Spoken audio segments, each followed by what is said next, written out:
Okay भाई, इस enzyme का सेकंड लास्ट टॉपिक, इसके बाद बस एंजाइम का नोमेनक्लेचर रह जाएगा। वो नोमेनक्लेचर बुक से हम करेंगे, ठीक है, इसको क्योंकि वो इजी है, वो आराम से हो जाएगा।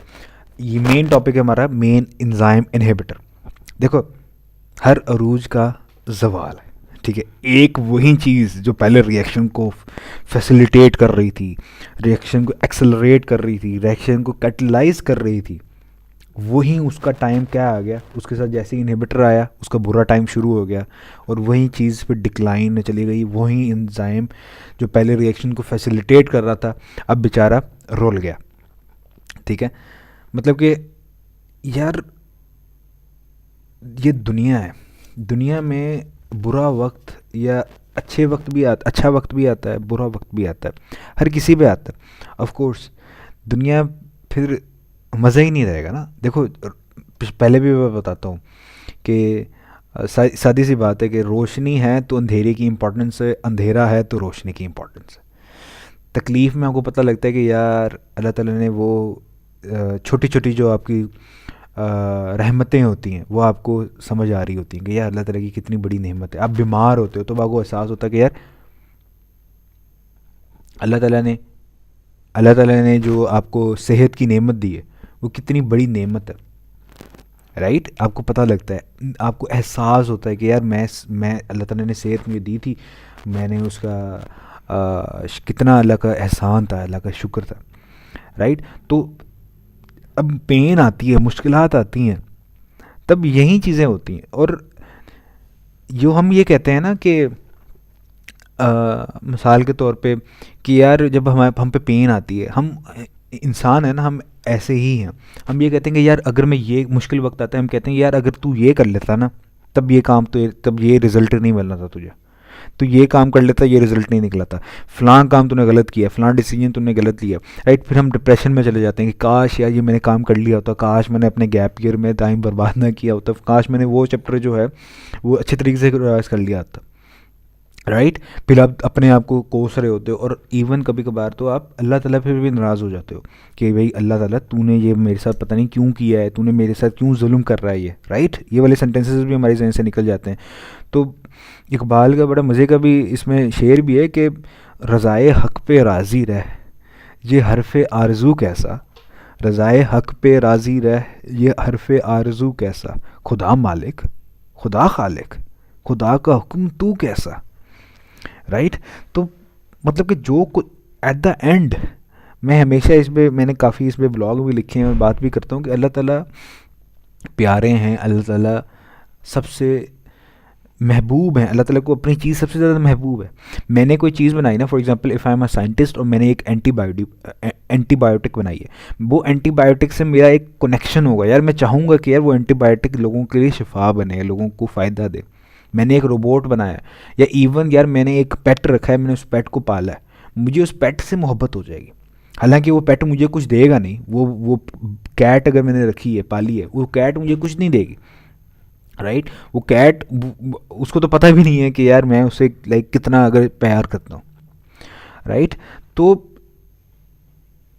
बुरा टाइम आता है, लेकिन और एक असल मोमिन के लिए तो ये दुनिया है ही है। वो इकबाल का इसमें एक और शेर भी याद आ गया कि मोमिन की ये पहचान के आफाक में गुम, मोमिन की ये पहचान के आफाक में गुम, काफिर की ये पहचान के गुम उसमें है आफाक, राइट। नहीं नहीं नहीं नहीं नहीं, काफिर की, सॉरी सॉरी, सिर्फ सेंटेंस ही पूरा मैंने गलत बोल दिया। काफिर की ये पहचान के आफाक में गुम, काफिर दुनिया में गुम होता है। मैं भी कहूँ ये सेंटेंस थोड़ा सा, काफिर की ये पहचान के आफाक में गुम, मोमिन की ये पहचान के गुम उसमें है आफाक। मोमिन को तो फ़र्क ही नहीं पड़ता कि उसके ऊपर क्या मुश्किल आ रही है, क्या जो भी है, मोमिन के लिए जो भी मुश्किल आता है, मुश्किल टाइम आता है, जो उस पर अच्छा टाइम, मुश्किल टाइम आता है तो भी वो कहता है कि यार अल्लाह ताला की तरफ से आजमाइश है। अच्छा टाइम आता है तब भी कहता है कि यार मेरा कोई रोल नहीं, अल्लाह ताला ने मुझे रहमत दी है, अल्लाह ताला की ब्लेसिंग है, मेरा इसमें कोई कमाल नहीं, मेरी इसमें कोई मेहनत नहीं। और यही जो मोमिन और यही लोग फिर आगे जाके वली बनते हैं। मुश्किल टाइम हर किसी पे आना है, मुश्किल टाइम आपको बनाता है, आपको संवारता है, आपकी जो नेगेटिव पॉइंट्स हैं उसको ख़त्म करता है। मैं बार बार कहता हूँ ना कि अल्लाह ताला जब फरमाते हैं कि तुम्हें क्या लगता है, मुसलमानों को कहते हुए तुम्हें क्या लगता है अल्लाह ताला तुम्हें ज़मीन की बादशाही फ़ौरन दे देंगे? नहीं, उसके लिए मेहनत करनी पड़ती है, दिन रात एक करना पड़ता है, उसके लिए आपको रोना पड़ता है, पीटना पड़ता है, ज़ख्म लगते हैं, जंगों में जंग करनी पड़ती है, लोगों की बातें सुननी पड़ती हैं, तब जाकर आपको हज़ारों साल नरगिस अपनी बेनूरी पे रोती है, फिर जाके चमन में पैदा होता है दीदावर पैदा। तो ऐसी बात तो नहीं है, कोई आराम से ये काम नहीं हो जाता। तब्दीली को टाइम लगता है, चेंज को टाइम लगता है, एक रेवोल्यूशन को आने में टाइम लगता है। उसको टाइम को दो, खुद को बनाओ, और फिर जब खुद को बनाओ तो खुद ही को कर बुलंद इतना कि हर तकदीर से पहले खुदा बंदे से खुद पूछता है। फिर जब आपने आपको बना लेते हो फिर खुदा खुद पूछता है ना कि बेटा तेरी रज़ा क्या है। वो सहाबा, मुझे नाम बताओ, कमेंट्स में नाम बताओ, बड़े फेमस कंपेनियन हैं। उन कंपेनियन का नाम क्या था यार, उन कंपेनियन का नाम सॉरी ना मेरे जहन से भी निकल गया है। मैं एक मिनट ना उसको मैंने लिखा तो ज़रूर है अपनी डायरी में, इसको मैं एक मिनट आपको देख के बताता हूँ। जब आपका कॉन्सेप्ट क्लियर हो ना, ठीक है, जब आपका कॉन्सेप्ट क्लियर हो, जब आपको पता हो कि अल्लाह ताला ने आपको अपना मुकाम पता हो, आपको पता हो कि यार आपका मकसद क्या है, जब मकसद क्लियर हो, जब आइडेंटिटी क्लियर हो, जब आपको अपनी आइडेंटिटी क्लियर हो, तब जाके इंसान फिर एंड में जाके यही सेंटेंस बोलता है। ये मुझे उनका नाम नहीं पता, हाँ, हज़रत अब्दुल्ला बिन हराम, ठीक है,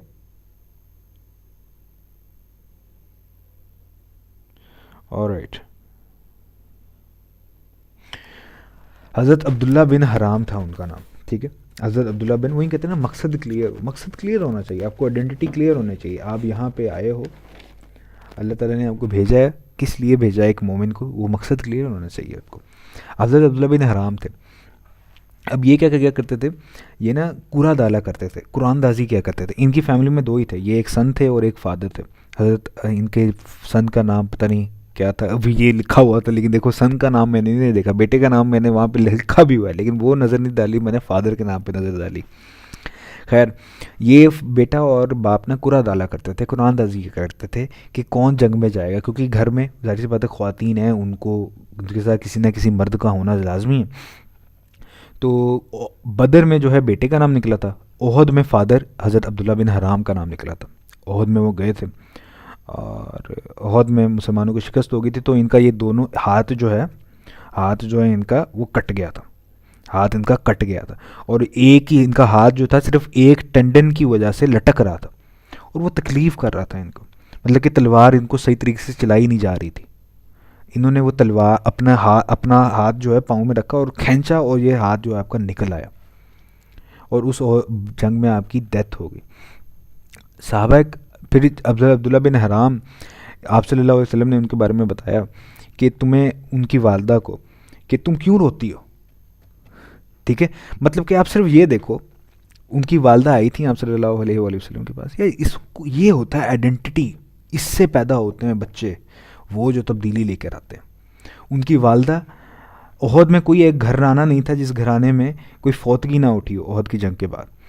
ओहद की जंग के बाद उनकी वालदा आई हज़रत अब्दुल्ला बिन हराम की, और वो आके क्या कह रही हैं, आप सल्लल्लाहु अलैहि वसल्लम से पूछती हैं, या रसूलल्लाह, मेरा बेटा आपको प्रोटेक्ट करते हुए मरा है या फिर तो बुज़दिलों की तरह भागते हुए मरा। ये होती है आइडेंटिटी, कि मेरा बेटा ने अगर गोली खाई है तो पीठ पे खाई है या सीने पे गोली खाई है, ठीक है। मैं अगर तैयारी कर रहा हूँ किसी, इसको रिलेट करो ना खुद से, मैं अगर एमडी कैट की तैयारी कर रहा हूँ तो मैंने एमडी कैट बेशक पास किया या फेल किया, दैट्स अनदर टॉपिक, मैंने उसकी मेहनत कितनी की है, क्या मैं सोल्जर कहला सकता हूँ अपने आप को या नहीं, क्या मैंने अपनी जी जान लगाई या नहीं लगाई। ये तो आप सल्लल्लाहु अलैहि वसल्लम ने फरमाया, तो मैं बताऊँ तुम्हारे बेटे ने क्या किया। उनकी मदर तो मेरे ख्याल से चौंक गई होंगी कि पता नहीं मेरे बेटे ने क्या गलती कर दी। आपने फरमाया कि जब तुम्हारे बेटे का हाथ कट रहा था और आपकी जान निकल रही थी अब्दुल्ला बिन हराम की, तो अल्लाह ताला बराहे रास्त उनसे खिताब किया, अल्लाह ताला ने, without any angel, without any kind of secondary messenger, कोई टीसीएस वाला फरिश्ता नहीं है यहाँ पे, कोई जिब्राइल नहीं है, डायरेक्ट अल्लाह अलम कलाम कर रहे हैं। क्या कहा, उन्होंने कहा ए अब्दुल्ला बिन हराम, अल्लाह ताला पूछ रहे हैं, यार इमेजिन करो ना, दिस इज़ द आइडेंटिटी जो आपको चाहिए, इसको कहते हैं कामयाबी। अल्लाह ताला उन्होंने फरमाया कि अब्दुल्ला बिन हराम क्या चाहते हो, ये होता है मकसद क्लियर होना। हज़रत अब्दुल्ला बिन हराम ने कहा यार अल्लाह, ये नहीं कहा कि जन्नत दे दो, हूरें दे दो, ये दे दो, इसको कहते हैं अनकंडीशनल लव। कंडीशनल लव नहीं, जो शादी ब्याह पे आप कंडीशनल लव कहते हो कि मर्द के पास इतनी ये चीज़ हो, औरत खूबसूरत हो, चिट्टी हो, ठीक है, चिट्टी स्किन हो, और उसके पास गाड़ी हो, इतना जहेज़ हो, तब शादी होगी, तभी प्यार डेवलप होगा, वरना नहीं होगा। Conditional love. यहाँ पे आता है अनकंडीशनल लव। या अल्लाह तू मुझे दोबारा पैदा कर और मैं तेरी राह में दोबारा से इस तरह मरूँ, और फिर दोबारा तू मुझे पैदा करे और मैं दोबारा तुझे इस तरह से तेरे राह में मरूँ। इसको कहते हैं आइडेंटिटी, अनकंडीशनल लव। मकसद क्लियर होना चाहिए आपको, आपका मकसद क्या है, किसी भी काम का मकसद। फिर जाके अल्लाह यही पूछता है, इकबाल का शेर, खुद ही को कर बुलंद इतना कि हर तकदीर से पहले। जैसे हज़रत अब्दुल्ला बिन हराम से पूछा था ना अल्लाह ताला ने कि बता किस चीज़ क्या चाहिए तुझे, खुदा बंदे से खुद पूछे बता तेरी रज़ा क्या है। मेरे ख्याल से इकबाल ने ये शेर अपना इसी वाक़या को देखते हुए बनाया था। अल्लाह हमेशा बेहतर करता है बेटा, इसकी टेंशन ना लो, अल्लाह बेहतर करता है। एट द एंड अल्लाह बेहतर ही करना है अल्लाह ताला ने। रज़ाए हक़ पे राज़ी रहे, दोबारा से वही शेर, रज़ाए हक़ पे राज़ी रहे, ये हर्फ़ आज़ू कैसा, खुदा खालिक खुदा मालिक, खुदा का हुक्म तू कैसा। इससे रिलेटेड मेरे पास एक फ़ारसी का भी शेर है, मैं वो भी आपको सुनाना चाहता हूँ। फ़ारसी मुझे, उर्दू बड़ी वीक है मेरी, फ़ारसी तो आप सुन के कहोगे, सुन के कानों में आके खून निकल आएगा लेकिन चलो सुन लो, क्योंकि वो इकबाल का शेर बड़ा मज़े का है, उसकी थीम बहुत अच्छी है।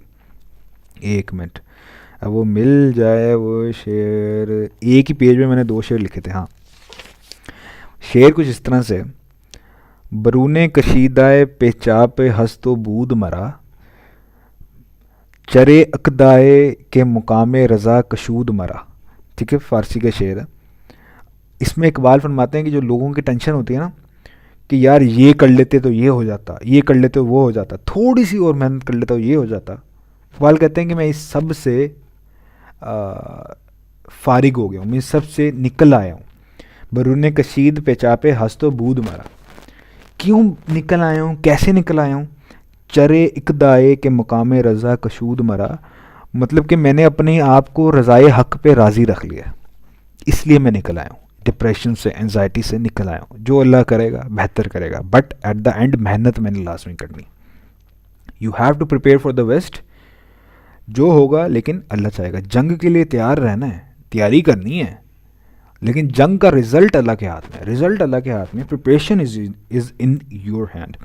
तो एंजाइम इनहिबिटर, एंजाइम का जवाल, नेम से ये पता लग गया, the term inhibitor means to stop the enzyme, to stop the enzyme from its expression, usually by the enzyme inhibitors or due to the change in temporary or temperature or pH। enzyme अपना reaction को catalyse करना या reaction को बढ़ाना, rate increase करना रोक देता है 2 कंडीशंस, या फिर तो डीनेचर हो जाएगा या फिर तो इनहिबिटर अटैच हो जाएगा उसके साथ। इनहिबिटर कौन से हो सकते हैं, ड्रग्स हो सकते हैं, टॉक्सिन्स हो सकते हैं, पॉइजन्स हो सकते हैं, इवन एंजाइम के अपने प्रोडक्ट हो सकते हैं, जिसको हम फीडबैक इनहिबिशन में हम डिस्कस करेंगे। ठीक है, तो एंजाइम की एक्टिवेशन का मतलब होता है एंजाइम का रेट इंक्रीज होना, लेकिन एंजाइम इनहिबिशन का मतलब है एंजाइम का रेट डिक्रीज होना। अब टाइप ऑफ इनहिबिटर में हम डिस्कस करने जा रहे हैं तमाम की तमाम चीज़ें। ठीक है, type of inhibitors based upon the strength के इनहिबिटर किस तरह से अटैच होता है, कितना स्ट्रांगली अटैच होता है एंजाइम के साथ। इनहिबिटर्स 2 कैटेगरी में डिवाइड होते हैं, रिवर्सिबल और इरिवर्सिबल। नाम से पता है, रिवर्सिबल वो जो वीक लिंकेजेस बनाएंगे एंजाइम के साथ और टेम्परेरीली बाइंड होंगे, जब और उसके बाद जैसे ही कंडीशन फेवरेबल होंगी तो वो उतर जाएगा। और इरिवर्सिबल जो एंजाइम के साथ परमानेंट बाइंड हो गए, एंजाइम के साथ एक बार लग गए तो बस ख़त्म हो गए। जैसे कि वो है ना कि अल्लाह ताला हर गुनाह माफ़ कर देगा सिवाय शिर्क के। शिर्क वो इरिवर्सिबल चेंज है, वो चेंज नहीं हो सकता। ठीक है, सिवाय अगर अल्लाह चाहे, ऑफ कोर्स अल्लाह चाहे तो अल्लाह ताला वो शिर्क को भी माफ़ कर सकते हैं। और रिवर्सिबल इनहिबिटर वो जो छोटे मोटे गुनाह जिसके आप अगर सच्चे दिल से मोहब्बत करोगे कि या दोबारा वो नहीं करोगे तो वो माफ़ हो सकते हैं। अब रिवर्सिबल इनहिबिटर का मसला ये होता है, रिवर्सिबल इनहिबिटर और जो सबस्ट्रेट होता है ना, उन दोनों की शेप जो है ऑलमोस्ट सेम होती है, ठीक है। ये हम कॉम्पिटेटिव में वैसे डिस्कस करते हैं, बट अभी जो है सिर्फ स्ट्रेंथ ऑफ इनहिबिटर से रिलेटेड जब याद रख लो कि जो स्ट्रॉन्ग लिंकेजेस बनाएंगे inhibitors will attach with enzyme temporarily और makes non covalent weak linkages ना इंटरमोलिकुलर, हाइड्रोजन बॉन्ड बना लेगा, हाइड्रोफोबिक इंटरेक्शन बना लेगा, आयोनिक बॉन्ड बना लेंगे, इन जैसे इनहिबिटर को कहते हैं आप इरिवर्सिबल इनहिबिटर्स। और ये जाहिर सी बात है, सब इनहिबिटर जो है ना, इंजाइम के अगर एक्टिव साइड पे आके बाइंड कर गया, इंजाइम इनहिबिटर को नहीं तोड़ेगा, इनहिबिटर को सब प्रोडक्ट में तब्दील नहीं कर सकेगा, इनहिबिटर को ब्रेक डाउन नहीं कर सकेगा, इनहिबिटर की कैटालिटिक रिएक्शन नहीं कर सकेगा। तो inhibitors do not undergo chemical reaction when bounded to enzyme. इसकी एग्जांपल जो है वो सारी फेडरल बुक में उसने मेंशन की हुई हैं, अभी हम बुक रीड करेंगे तो हम वहाँ से आप इसको नोट कर लेना, ठीक है।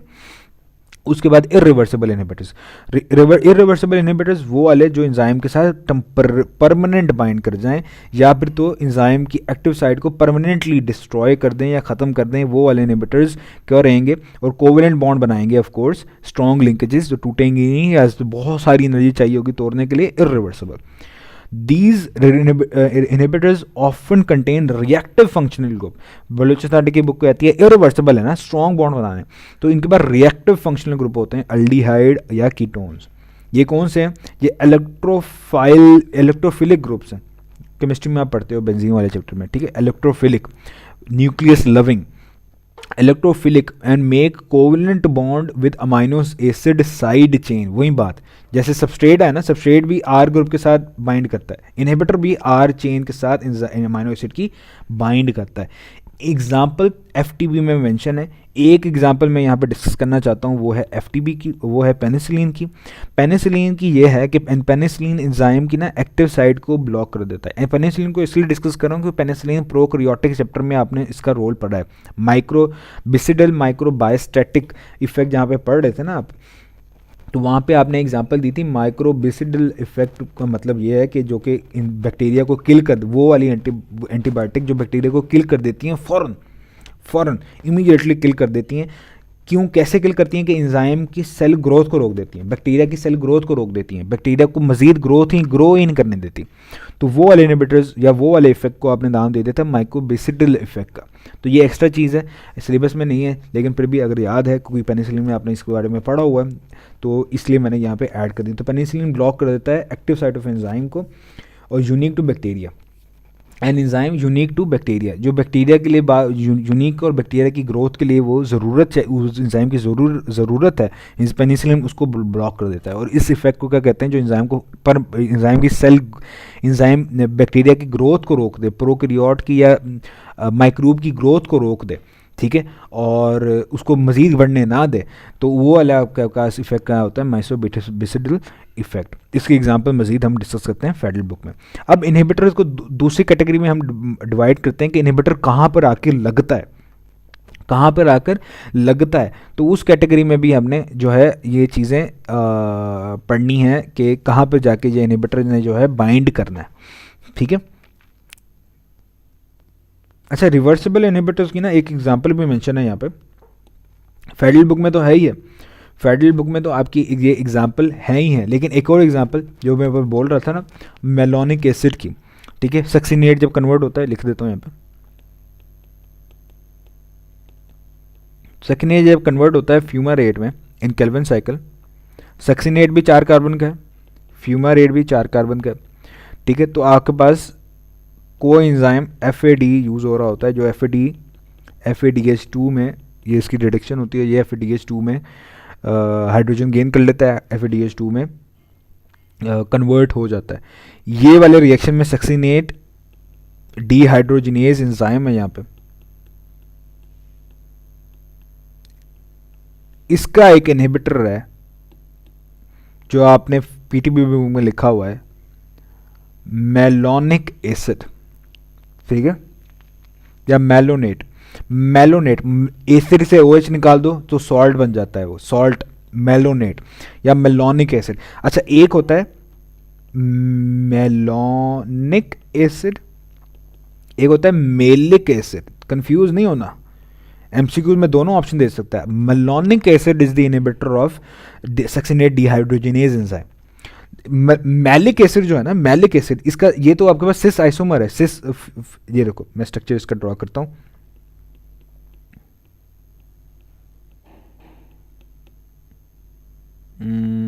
आई थिंक इस तरह से स्ट्रक्चर था ना इसका, 1 2 3 4 ये आ जाएगा। ये सिस फॉर्म में जो आपके पास ब्यूटारिक एसिड है उसको आप मेलोनिक एसिड कहते हो, और ट्रांस फॉर्म में केमिस्ट्री में ट्रांस फॉर्म वाला जो है आप उसको फ्यूमेरिक एसिड कहते हो। इसको सिस एंड ट्रांस आइसोमर में आप इसको जो है पढ़ते हो। एक्स्ट्रा चीज़ें केमिस्ट्री में है, बट यहाँ पे क्योंकि जो चीज़ रिलेट करनी है हमने। और जो आपके पास है दूसरा मेलोनिक एसिड, मेलोनिक एसिड का तो और है, मेलोनिक एसिड का स्ट्रक्चर आपको याद होना चाहिए। ये तो 3 कार्बन का है सिर्फ, ये सिर्फ और सिर्फ 3 कार्बन वाला है, ठीक है, 3 कार्बन वाला। कॉम्पिटिटिव रिवर्सिबल इनहिबिटर, कॉम्पिटिटिव क्या है अभी हम डिस्कस करते हैं, बट यहाँ पे एग्जांपल क्योंकि स्पेस मेंशन थी इसलिए मैंने यहाँ पे एग्जांपल मेंशन कर दी, ठीक है। तो ये था आपके पास रिवर्सिबल इनहिबिटर की एग्जांपल, रिवर्सिबल इनहिबिटर की एग्जांपल ये आपके पास आ गई, ठीक है। तो ये मैं यहाँ पे इसको रेस कर देता हूँ, मेलोनिक और मैलिक एसिड। तो हमारे पास क्या है, मेलोनिक एसिड जो इनहिबिटर है इसका। फिर आगे हम चलते आते हैं,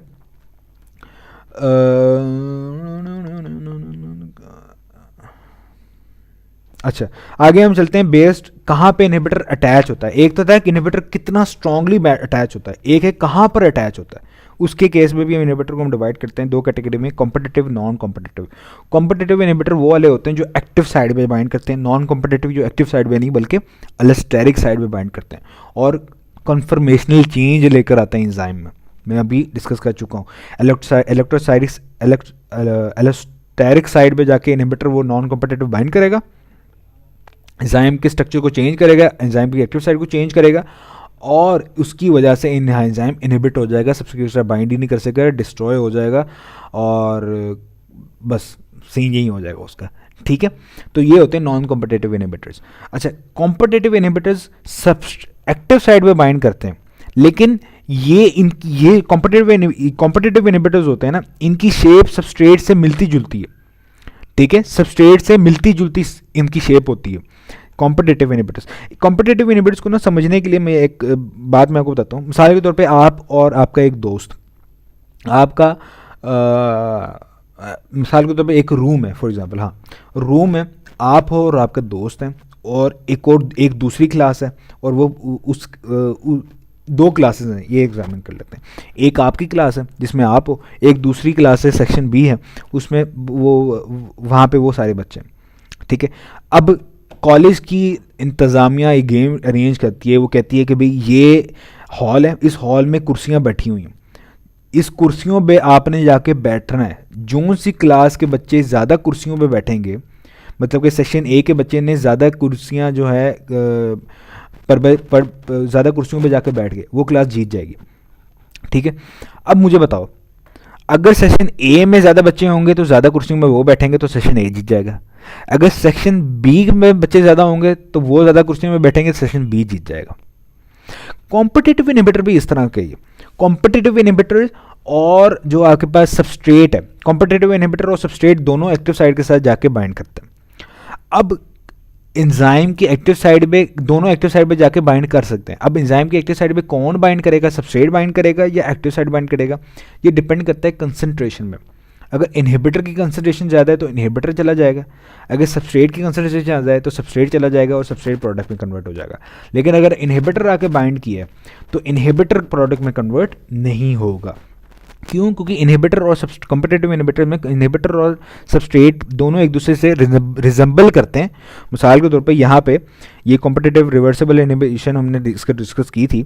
यहाँ पे आप देखो कि मेलोनिक सक्सिनेट के बाद 4 कार्बन है, मेलोनिक एसिड के पास 3 कार्बन है। स्ट्रक्चर लेकिन मिलता जुलता ही है, स्ट्रक्चर मिलता जुलता है, 1 कार्बन के पास फर्क है, लेकिन क्योंकि एग्जैक्ट नहीं है तो प्रोडक्ट में कन्वर्ट नहीं होगा। तो ये है आपके पास competitive inhibitors which competitive inhibitors which have similar shapes to substrate and compete, मुकाबला करते हैं सबस्ट्रेट के साथ, जिसकी कंसंट्रेशन ज़्यादा होगी वो एक्टिव साइड पे बाइंड कर जाएगा, ठीक है।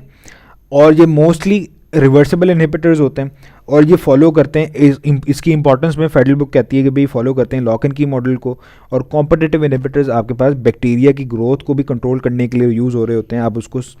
आप उनको जो है ना जो बैक्टीरिया की ग्रोथ, इसकी एग्जांपल भी फेडरल में मौजूद है, ये जो है आप जो फॉर एग्जांपल आप इसको कह देते हो सल्फोअमाइड एंटीबॉडीज़ जो हैं ये आपके पास, ये आप यूज़ करते हो बैक्टीरिया की बैक्टीरियल इंजेक्शन में, आप उसको कंपार्ट करने के, उसको रोकने के लिए आप कॉम्पिटिटिव इनहिबिटर्स को यूज़ कर रहे होते हो, ठीक है। सल्फोअमाइड्स जैसे कि आपकी बॉडी में फॉर एग्जांपल एक बैक्टीरिया आया है, बैक्टीरिया इंजेक्शन, आप उसको कंट्रोल करने के लिए, उसको कंपार्ट करने के लिए आप उसको कॉम्पिटिटिव इनहिबिटर दोगे, फॉर एग्जांपल सल्फोअमाइड्स, ठीक है, ड्रग्स के। नॉन कॉम्पिटिटिव इनहिबिटर्स जो कि स्ट्रक्चरल सिमिलैरिटी नहीं होती जिसकी सबस्ट्रेट के साथ, इसलिए वो एक्टिव साइड में बाइंड भी नहीं करता, लेकिन वो बाइंड करता है एलोस्टेरिक साइड के साथ। और एलोस्टेरिक साइड के साथ बाइंड करके क्या लेके आता है, कन्फर्मेशनल चेंज, एंजाइम का स्ट्रक्चर चेंज कर देता है, जिसकी वजह से एक्टिव साइड बेशक फ्री भी है, कॉम्पीट नहीं कर रहा ये वाला इनहिबिटर सबस्ट्रेट के साथ, लेकिन सबस्ट्रेट बाइंड ही नहीं कर सकेगा, ठीक है। Not affected by substrate concentration, that's why. क्यों नहीं करता, ये एक बुक में क्वेश्चन भी पूछा हुआ है उसने, वाई इंक्रीज इन, बल्कि लिखा हुआ है why increase in concentration of substrate has no effect. तो क्यों, क्योंकि कन्फर्मेशन शेप ही चेंज कर दी भाई, वो चाहता भी है तो नहीं कर सकेगा। और ज़्यादातर जो नॉन कॉम्पिटिटिव इनहिबिटर्स हैं वो रिवर्सिबल भी हो सकते हैं, इरिवर्सिबल भी हो सकते हैं। तो ये था आपके पास इनहिबिटर की एग्जांपल। अब आपके पास आ जाता है जो है ना रिवर्सिबल, अब आपके पास आ जाता है कुछ, मैंने भी कहा ना नॉन कॉम्पिटिटिव इनहिबिटर्स आपके पास रिवर्सिबल भी हो सकते हैं, ये ज़्यादातर होते हैं रिवर्सिबल, कॉम्पिटिटिव इनहिबिटर ज़्यादातर रिवर्सिबल, लेकिन इरिवर्सिबल भी हो सकते हैं। नॉन कॉम्पिटिटिव इनहिबिटर्स ज़्यादातर रिवर्सिबल भी हो सकते हैं और इरिवर्सिबल भी हो सकते हैं। तो अब डिस्कस कर लेते हैं। रिवर्सिबल नॉन कॉम्पिटिटिव इनहिबिटर की एग्जांपल भी आपके पास मेंशन है, वो है फीडबैक इनहिबिशन। वो एग्जांपल है किसकी, आपके पास फीडबैक इनहिबिशन की। अब जाहिर सी बात है आपकी बॉडी में बहुत सारे रिएक्शन हो रहे हैं यार, हार्मोन बन रहे हैं, इंजाइम्स बन रहे हैं, आपकी बॉडी में प्रोडक्ट्स बन रहे हैं। अब हार्मोन फॉर एग्जांपल बन रहा है, अब वो हार्मोन की ये तो नहीं है ना कि भाई हार्मोन आपको हर टाइम चाहिए, हर टाइम आपको टेस्टोस्टेरोन का कंसंट्रेशन आपकी बॉडी में हाई चाहिए, राइट, हर टाइम आपको फुल एल्डोस्टेरोन हर टाइम चाहिए आपको, ऐसा तो नहीं है ना, राइट। स्ट्रेस कंडीशन में कुछ हार्मोन चाहिए होते हैं, कुछ आपको जब आप रोमांटिक मूड में होते हो तो तब चाहिए होते हैं, जब आप गुस्से में होते हो ताकत देने के लिए तब आपको चाहिए होते हैं, कुछ ग्रोथ के लिए चाहिए होते हैं। तो हर टाइम तो लेकिन आपको हार्मोन नहीं चाहिए ना, एक हार्मोन आपको हर टाइम नहीं चाहिए, ठीक है। तो तब क्या होता है, फॉर एग्जाम्पल एल्डोस्टेरोन या फिर तो आपके पास डोपामिन हर टाइम आकर रिलीज़ हो रहा है, डोपामिन। अब डोपामिन हर टाइम रिलीज़ हो रहा है तो अब आपको नींद कैसे आएगी, ठीक है। तो यही वाली चीज़ है। तो अब आप ये देखो कि जाहिर सी बात है जो प्रोडक्ट बन रहा है रिएक्शन में वो एक अमाउंट में आपको चाहिए, एक लिमिटेड अमाउंट में आपको चाहिए। तो क्या होता है, एक फीडबैक इनहिबिशन वाला प्रोसेस अल्लाह ताला ने रखा है कि क्या भाई रिएक्शन होगा, प्रोडक्ट बनेगा, जैसे ही प्रोडक्ट ज़्यादा हो जाएगा, इजाफा बॉडी में मतलब कि एक्युमुलेट होना स्टार्ट हो जाएगा, वही प्रोडक्ट रिएक्शन को स्टॉप कर देगा, रिएक्शन को फीडबैक देगा कि भाई तू स्टॉप हो जा, तू रुक जा। कैसे रोकेगा, वही प्रोडक्ट एंजाइम की एलोस्टेरिक साइड पे जाके बाइंड करेगा और एंजाइम को कहेगा भाई तू रुक जा, लेकिन कन्फर्मेशनल चेंज ज़्यादा नहीं लेकर आएगा। क्यों, क्योंकि ये रिवर्सिबल नॉन कॉम्पिटिटिव इनहिबिटर है। समझ आ गई बात, ये देखो। तो feedback inhibition through which the production of different products control the body is called feedback mechanism. ये पॉजिटिव फीडबैक के भी होते हैं, नेगेटिव फीडबैक के भी होते हैं। पॉजिटिव हम यहाँ पे नेगेटिव फीडबैक की बात कर रहे हैं, ठीक है। जो इनहिबिशन है ना, जाहिर बात है एंजाइम इनहिबिटर की बात कर रहे हैं। तो नेगेटिव फीडबैक में दो तरह के फीडबैक रिएक्शन आपकी बॉडी में हो रहे हैं। एक होते हैं पॉजिटिव फीडबैक, मतलब कि प्रोडक्ट रिएक्शन को मजीद बढ़ा देगा कि रिएक्शन ज़्यादा हो और ज़्यादा हो, और एक है आपके पास कि वही प्रोडक्ट इस रिएक्शन को रोक देगा। क्योंकि इनहिबिटर की बात कर रहे हैं तो हम वो नेगेटिव फीडबैक रिएक्शन की हम बात करेंगे। ठीक है। Carried out by biological pathway, at the end pathway the biological pathway needs to be shut down. Example आपके पास बुक्स में मौजूद है। फॉर एग्जाम्पल यहाँ पे आपके पास एक एंजाइम E1, वो एक सीरीज या रिएक्शन है ना, एक एंजाइम ज़्यादातर आपके पास एक कैस्केड, एक सीरीज ऑफ रिएक्शन में पार्टिसिपेट कर रहे होते हैं। ये एंजाइम की फॉर एग्जाम्पल एलेस्टेरिक साइड है और ये उसकी एक्टिव साइड है। ये एंजाइम अपना जो प्रोडक्ट बनाता है वो एंजाइम नंबर 2 को दे देता है। एंजाइम नंबर 2 के लिए एंजाइम नंबर 1 का प्रोडक्ट एंजाइम नंबर 2 के लिए सबस्ट्रेट है, और एंजाइम नंबर 2 का प्रोडक्ट एंजाइम नंबर 3 के लिए सबस्ट्रेट है, लेकिन एंजाइम नंबर 2 के लिए प्रोडक्ट है। समझ आ रही है मेरी बात? फिर एंजाइम 3 एंजाइम 4 को, और इसी तरह एंजाइम नंबर 5 को, और द एंड प्रोडक्ट जो इसका बनता है वो बनता है आपके पास जो इसका स्टार्टिंग एक्टिव साइड पे जो सबस्ट्रेट है वो है आपके पास एक्सपार्टेट, और इसका जो एंड प्रोडक्ट में आपके पास बनता है थियोनीन। अब जैसे ही थियोनीन की कंसंट्रेशन ज़्यादा हो जाती है, थियोनीन जाके बाइंड कर जाता है एलोस्टेरिक साइड पे और रिएक्शन रुक जाता है। ये वाला रिएक्शन जो है ये है आपके पास रिवर्सिबल फीडबैक मैकेनिज्म या रिवर्सिबल नॉन कॉम्पिटिटिव इनहिबिटर की एग्जांपल। ओके है, क्लियर है? आगे चलें। आगे है इरिवर्सिबल नॉन कॉम्पिटिटिव इनहिबिटर की एग्जांपल। उसमें आपके पास साइनेड है और आपके पास हैवी मेटल्स की कुछ आयन है। साइनेड क्या करते हैं? इरिवर्सिबल है ना, एंजाइम को बस ये तबाह कर देंगे। इरिवर्सिबल है, ये लिविंग ऑर्गेनिज्म को इवन किल भी कर सकते हैं, तबाह भी कर सकते हैं। इलेक्ट्रॉन ट्रांसपोर्ट चेन में हम पढ़ेंगे साइटोक्रोम के कॉम्प्लेक्सेस होते हैं जो इलेक्ट्रॉन को ट्रांसफ़र करते हैं एक से आगे कॉम्प्लेक्स में, एक कॉम्प्लेक्स से अगले कॉम्प्लेक्स में। उनको साइटोक्रोम ऑक्सीडेज, वहाँ पे जाहिर सी बात है एंजाइम मौजूद होंगे। साइनेड जाके उन एंजाइम को इनहिबिट कर देते हैं। अब इलेक्ट्रॉन ट्रांसपोर्ट चेन की वजह से ही आपको एनर्जी मिल रही है, ठीक है। एनारोबिकली भी एनर्जी मिल सकती है, लेकिन एनारोबिकली एनर्जी सिर्फ 2% मिलती है, आपको बहुत कम मिलती है। आपका सर्वाइवल इतनी एनर्जी में नहीं है, तो आपको इलेक्ट्रॉन ट्रांसपोर्ट चेन से एनर्जी मिल रही होती है, मैक्सिमम एनर्जी। सबस्ट्रेट लेवल से भी आपको नहीं मिल रही होती, सबस्ट्रेट लेवल फॉस्फोरिलेशन से ना, ऑक्सीडेटिव फॉस्फोरिलेशन से,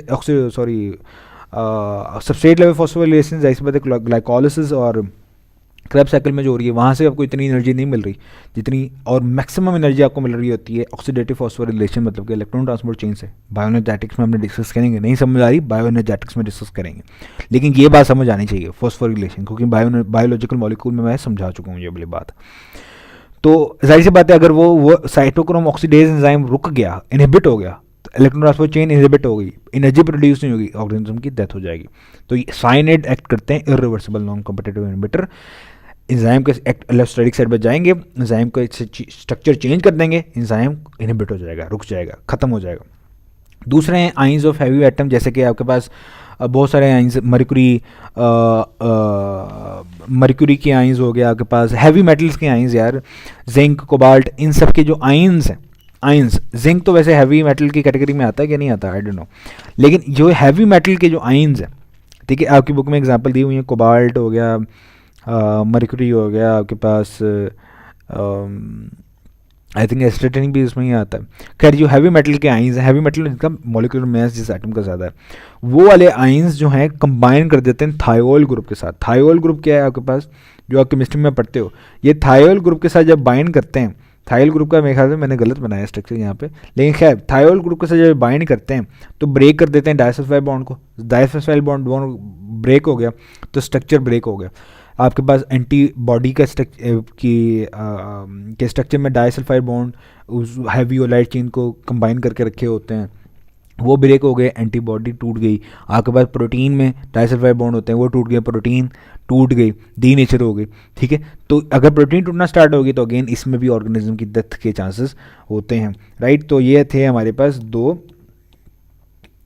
रिवर्सिबल और इरिवर्सिबल इनहिबिटर की टाइप हो गई आपके पास।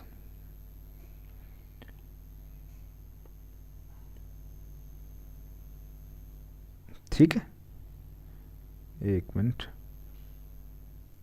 थोड़ा सा यार नीट एंड क्लीन भी तो कर लेना यार। हाँ जी, अब आगे चलते हैं। फीडबैक इनहिबिटर, अच्छा, ये आपके पास बायोलॉजिकल मॉलिक्यूल में हमने इसको डिस्कस करना है, ठीक है, वहाँ पे हम इसको डिस्कस करेंगे। लेकिन यहाँ पे भी मैं आपको बता देता हूँ, मिसाल के तौर पे एग्जांपल में देता हूँ। ये तो आपके पास बुक में मेंशन है, आपके पास एस्पार्टेट और थियोनिन की।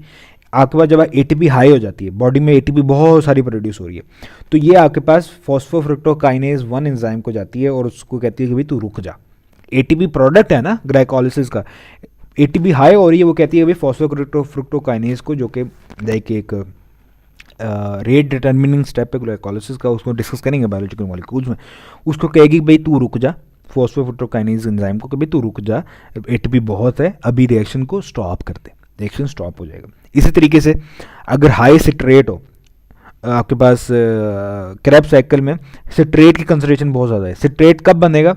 जब ऑक्सैलो एसीटेट के साथ एसिटाइल कोए मिलेगा, मतलब कि बहुत सारी एसिटाइल कोए बहुत सारे फॉर्म हो रहे हैं और बहुत सारा सिट्रेट बन रहा है, तो वो भी इनहिबिट कर देगा फॉस्फोग्लूटामाइनेज को। भाई तू एसिटाइल कोए अभी ना बना, पायोरेट अभी ना बना, अभी मौजूदा जो एसिटाइल कोए है पहले वो क्रेब्स साइकिल से गुजर ले, पहले वो जाके क्रेब्स साइकिल से उसकी ऑक्सीडेशन कंप्लीट हो जाए, फिर दोबारा से तू पायोरेट बनाना स्टार्ट कर दे।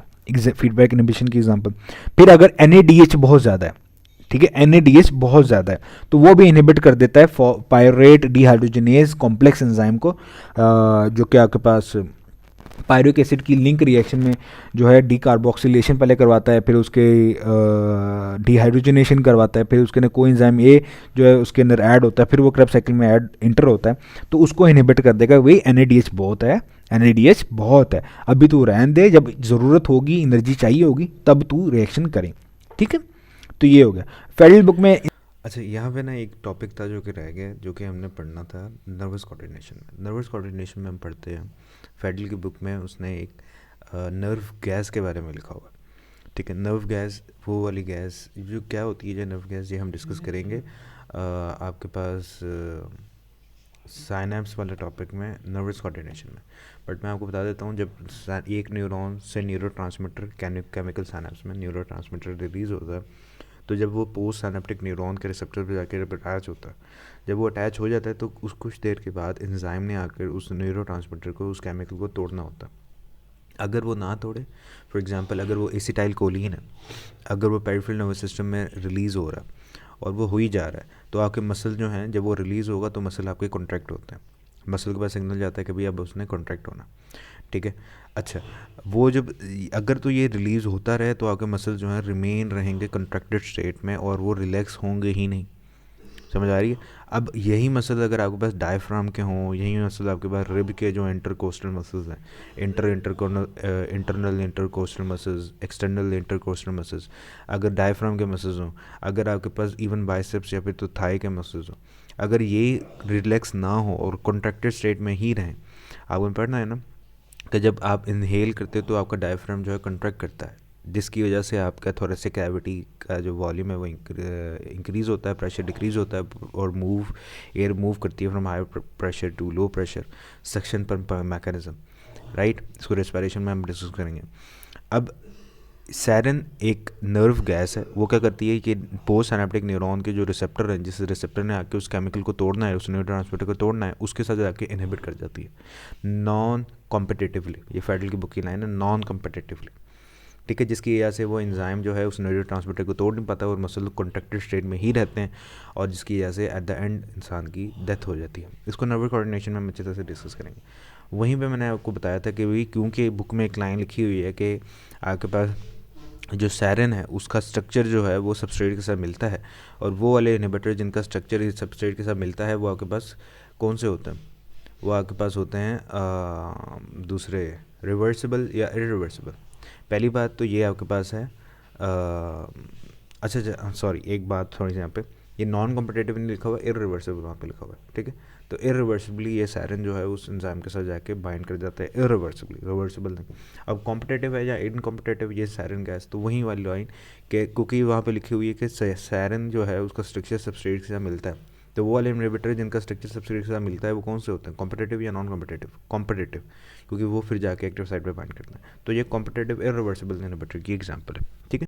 एंजाइम जो आपके पास है स्नेक वैनम, उसको एज अ इनहिबिटर के तौर पे भी उसने एक्सप्लेन किया हुआ है। Snake venom basically modified, snakes के अंदर मॉडिफाइड स्लेवरी ग्लैंड होते हैं और उन स्लेवरी ग्लैंड्स के अंदर कुछ टॉक्सिक प्रोटीन्स प्रोड्यूस होती हैं। वो टॉक्सिक प्रोटीन्स जो हैं आपके पास, जब वो जो प्रे जो एनिमल है उसके अंदर जाती हैं तो उस एनिमल की 3 तरह से जो है उसको इफ़ेक्ट करते हैं। या फिर तो उसका नर्वस सिस्टम बंद कर देंगी उस प्रे का, या फिर तो उसको उसका मसल कंट्रोल उसका रोक देंगी, वो एनिमल या वो प्रे मसल कंट्रोल अपना नहीं कर पाएगा। या फिर तो जाहिर सी बात है ये नीचे मैंने लिखी हुई हैं, या फिर तो वो इलेक्ट्रॉन ट्रांसपोर्ट चेन में किसी चीज़ को इनहिबिट कर देंगी, राइट। तो ये कम्बिनेशन है किसकी, मैनी टॉक्सिक प्रोटीन्स की और एंजाइम्स की, जो वेनम होता है एंजाइम का, ठीक है, मॉडिफाइड सलाइवा होता है जो कि टॉक्सिक प्रोटीन्स को प्रोड्यूस करता है। ये इनहिबिटर कर देता है कोलिनेस्टेरेज को, जो और ये प्रे को क्या करता है, इसकी वजह से प्रे लूज कर देता है कंट्रोल अपना मसल्स का। और ये इनहिबिटर है किसका, साइटोक्रोम ऑक्सीडेज का भी, इलेक्ट्रॉन ट्रांसपोर्ट चेन में सेल का, तो उसकी वजह से भी प्रे की डेथ हो जाती है। इसको हम वेनम को स्नेक वेनम को 3 कैटेगरी में हम डिवाइड करते हैं इनहिबिटर को। हीमोटॉक्सिक, वो जो कि आपके पास हार्ट और वेस्कुलर सिस्टम को पर जाके एक्ट करे वेनम, और वो इनहिबिटर हार्ट को बंद कर दे और ऑर्गेनिज्म की डेथ हो। एक होता है न्यूरोटॉक्सिक वेनम जो एक्ट करे ब्रेन पे और नर्वस सिस्टम में और उसको शट डाउन कर दे और ऑर्गेनिज्म की डेथ हो जाए। एक होता है साइटोटॉक्सिक वेनम जो कि आपके पास जहाँ पे उस बाइट किया स्नेक ने जहाँ पे बाइट किया उस जगह पे जाके अब काम करें और उस जगह पे फॉर एग्जांपल मसल की मूवमेंट को स्लो डाउन करवा दे, रोक दे, उस वहाँ पर इन्फ्लेमेशन करवा दे, वहाँ पर जो है साइटोक्रोम ऑक्सीडेज एंजाइम को उस सेल के वो रोकते, ठीक है। तो ये वाला सीन हो गया। तो ये आपने जो है फील्ड में इंफॉर्मेशन थी वो याद रख लेनी है। अब कुछ इंपॉर्टेंट पॉइंट्स हैं, बस ये आखिरी टॉपिक है, उसके बाद बस नॉमेनक्लेचर रह गया, बुक रीड करते हैं। कुछ एंजाइम्स हैं जो कि आपने याद रखने हैं। कुछ एंजाइम जो एंजाइम कैटेलाइज करते हैं केमिकल रिएक्शन को, बार बार केमिकल रिएक्शन को रेगुलेट कर रहे हैं, उसको कहते हैं हम regulatory enzyme catalyse chemical reaction again again, दोबारा से अगेन अगेन कर रहे हैं, रेगुलेटरी एंजाइम कहते हैं उनको। रिस्ट्रिक्शन एंजाइम कौन से होते हैं, ये बलोचिस्तान टेक्स्ट बुक में है, वो एंजाइम जो कि डीएनए को तोड़ते हैं, सिंपल वर्ड में डीएनए को तोड़ते हैं इनटू फ्रेगमेंट्स, ठीक है। और ये कहाँ पे पाया जाता है, ये बैक्टीरिया में होता है। बैक्टीरिया अपने आप को वायरसेस से प्रोटेक्ट करने के लिए ना, वो वाले वायरसेस जो बैक्टीरिया को इफेक्ट करते हैं उनको बैक्टीरियोफेजेस कहते हैं। तो बैक्टीरिया बैक्टीरियोफेजेस से प्रोटेक्ट करने के लिए अपने आप को रिस्ट्रिक्शन एंजाइम अपने पास रखता है। वो क्या करता है, वायरल का जो न्यूक्लिक एसिड होता है उसको तोड़ देता है, उसको क्लीव कर देता है, ताकि वायरस जो है बैक्टीरिया की बायोसिंथेटिक मशीनरी पे ओवर कंट्रोल ना कर सके और बैक्टीरिया जिंदा रह सके, ठीक है, बैक्टीरिया जिंदा रह सके, ठीक है। उसके बाद जो फूड हम जो the food like meat fruits, ये क्यों टर्न बैड कर जाते हैं या क्यों एक टाइम के बाद इनके अंदर से स्मेल आने स्टार्ट हो जाती है, क्योंकि एंजाइम जैसे बताए अपनी एक्टिविटी कर रहे होते हैं और वो उसको ख़राब कर देते हैं। उसके बाद एक और चीज़ लूसिफरेज एंजाइम के बारे में पता आपको होना चाहिए, जो होता है ना जुगनू जिसको आप कहते हो फायरफ्लाई इंग्लिश में। जुगनू रोशनी जो प्रोड्यूस करता है, देखो जुगनू में ना एक, मुझे भी अब इसका ज़्यादा प्रोसेस का नहीं पता, लेकिन जो मैंने इसके बारे में थोड़ी सी रिसर्च की थी वो यही है कि जुगनू में आपके पास, ये तो आपके बलूचिस्तान टेक्स्ट बुक में आई थी, जुगनू में एक सबस्ट्रेट होता है ल्यूसिफिन को ये एंजाइम लूसिफरेज कन्वर्ट करता है एक प्रोडक्ट में, और इस प्रोडक्ट का बाय प्रोडक्ट होता है light is not a direct product in fireflies. Light जो है वो आगे पास होती है वो बाय प्रोडक्ट, जैसे कि फोटोसिंथेसिस में ऑक्सीजन जो रिलीज होती है वो बाय प्रोडक्ट है, वो मेन प्रोडक्ट नहीं है। मेन प्रोडक्ट है कार्बोहाइड्रेट, बाय प्रोडक्ट है ऑक्सीजन। प्लांट को ऑक्सीजन नहीं चाहिए, प्लांट के लिए वो फजूल है, वेस्ट। इसी तरीके से जुगनू के लिए भी फायरफ्लाइज के लिए भी वो लाइट क्या होती है, एक वेस्ट प्रोडक्ट है, बाय प्रोडक्ट है। तो लूसिफरेज एंजाइम होता है फायरफ्लाइज में जो रिस्पॉन्सिबल होता है लाइट प्रोडक्शन के लिए जुगनू में। और वैसे इकबाल का एक बड़ा इसमें मशहूर एक नज़म भी है जुगनू की, जिसमें वो कहते हैं कि आई थिंक इकबाल की है, पता नहीं किसकी है, जिसमें वो कहते हैं कि यार कैसे था वो,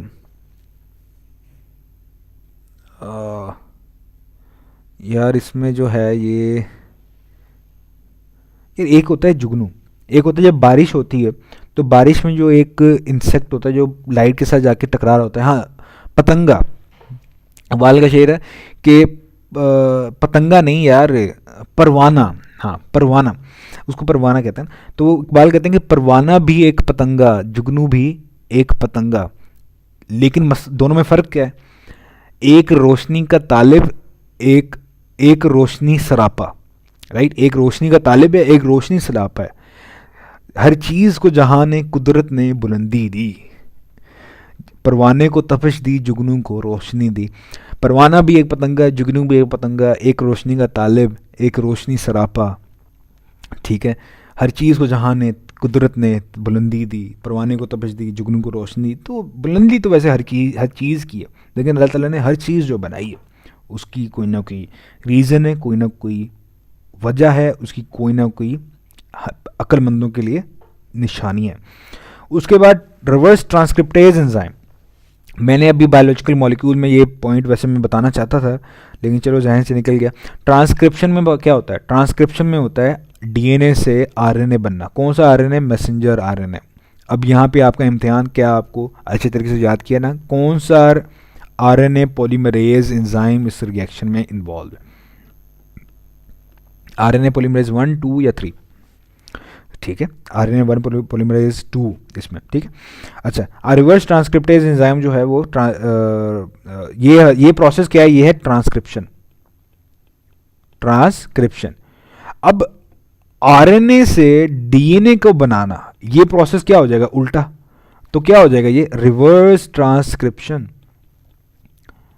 और इसमें जो एंजाइम इन्वॉल्व होगा वो कौन सा होगा? Reverse transcriptase. और ये कहाँ पे होगा? रेट्रोवायरसेस में होता है। कैंसर कॉजिंग ज़्यादातर वायरसेस जो होते हैं उसमें होता है, और उसमें जो है हम वायरसेस वाले चैप्टर में इसको, ए सेलुलर चैप्टर में इसको डिस्कस करेंगे। डीएनए लाइगेज एंजाइम बायोटेक्नोलॉजी आपके चैप्टर में ऐड है, तो DNA ligase enzyme destruction enzyme जो है डीएनए को तोड़ता है, डीएनए लाइगेज दोनों को, डीएनए के फ्रेगमेंट्स को जोड़ता है, ठीक है। अब कुछ इंपॉर्टेंट बात, 40 डायजेस्टिव एंजाइम होते हैं लाइसोसोम में। इंजाइम ऑफ टेस्टिस का जो है आपके पास टेम्परेचर जो है 35 डिग्री सेल्सियस के होता है। और स्पर्म जो है ना, स्पर्म के स्ट्रक्चर को हम डिस्कस करें। स्पर्म का ये स्ट्रक्चर है, तो स्पर्म के हेड के ऊपर एक छोटा सा स्ट्रक्चर होता है, उसको कहते हैं एक्रोसोम। ये रिप्रोडक्टिव चैप्टर में हमने डिस्कस करना है। इस एक्रोसोम में एंजाइम होते हैं जो कि एग की जो वॉल्स है ना, एग की जो वॉल्स हैं, एग की जो थिक वॉल्स हैं, एग की जो जिसकी वजह से कोई स्पर्म जो है जिसको क्रॉस करके पहुंचता है एग के साइटोप्लाज्म में, उसको क्रॉस करने के लिए जो एंजाइम जो जहाँ पे प्रेजेंट होते हैं वो एक्रोसोम में प्रेजेंट होता है, ठीक है। अच्छा, कुछ और इम्पॉर्टेंट बातें लास्ट। अल्कोहल, ये सेल वाले चैप्टर में पर ऑक्सीओम्स में ये वाला रिएक्शन आपने पढ़ा है कि अल्कोहल पर ऑक्सीओम क्या करते हैं? अल्कोहल को कन्वर्ट कर देते हैं पर ऑक्सीसाइड में, और इसको ऑक्सीडाइज करते हैं, और इसमें एग्जाम होता है पर ऑक्सीडेज। अच्छा, और कैटलेज एंजाइम क्या करता है? इसी को पर हाइड्रोजन पर ऑक्साइड को कन्वर्ट कर देता है वाटर में और ऑक्सीजन में। अब आप ये देखो, पर ऑक्सीडाइज क्या करता है एंजाइम? पर ये भी अगेन काफ़ी सारी, हर चीज़ में बंदा जितना मर्जी बोलना चाहे बोल सकता है, अल्लाह ताला की शान बताना चाहे, जो अल्लाह ताला ने इतनी प्यारी बॉडी बनाई है। देखो आपकी बॉडी एक टॉक्सिक सब्सटेंसेस, अल्कोहल एक टॉक्सिक सब्सटेंस है, आपकी बॉडी टॉक्सिक सब्सटेंस को ना डायरेक्ट किसी इनटॉक्सिक सब्सटेंस में नहीं तोड़ सकती। तो क्या करती है? आपका सेल के पास पेरोक्सीओम्स है। पेरोक्सीओम्स क्या करते हैं? अक्लमंदी का मुजाहरा करते हैं, एक टॉक्सिक सब्सटेंस को किसी दूसरे टॉक्सिक सब्सटेंस में तोड़ते हैं। अल्कोहल को तोड़ दिया उन्होंने हाइड्रोजन पर ऑक्साइड में, हालांकि अल्कोहल भी टॉक्सिक है, हाइड्रोजन पर ऑक्साइड भी टॉक्सिक है। क्यों तोड़ा? क्योंकि अल्कोहल को तो हम डायरेक्टली तोड़ नहीं सकते एक अनटॉक्सिक या एक उस सब्सटेंस में जिसको आप, जो सेल में टॉक्सिसिटी क्रिएट ना करे, लेकिन परऑक्सीडाइज को तो, हाइड्रोजन परऑक्साइड को तो हम तोड़ सकते हैं अनटॉक्सिक सब्सटेंस में। तो ऐसा करते हैं, एक दुश्मन को दूसरे दुश्मन में कन्वर्ट करते हैं। जिस दुश्मन का वीक पॉइंट हमें पता है, उस दुश्मन को हम शिकस्त दे देंगे। इतनी स्मार्ट बॉडी है आपकी, ठीक है, कैटलाइज एंजाइम की मदद से। तो एंजाइम को आप 6 ग्रुप्स में डिवाइड करते हैं। इसके एंजाइम के नॉमेनक्लेचर के बारे में हम डिस्कस करते हैं अभी। तो let's do the book reading.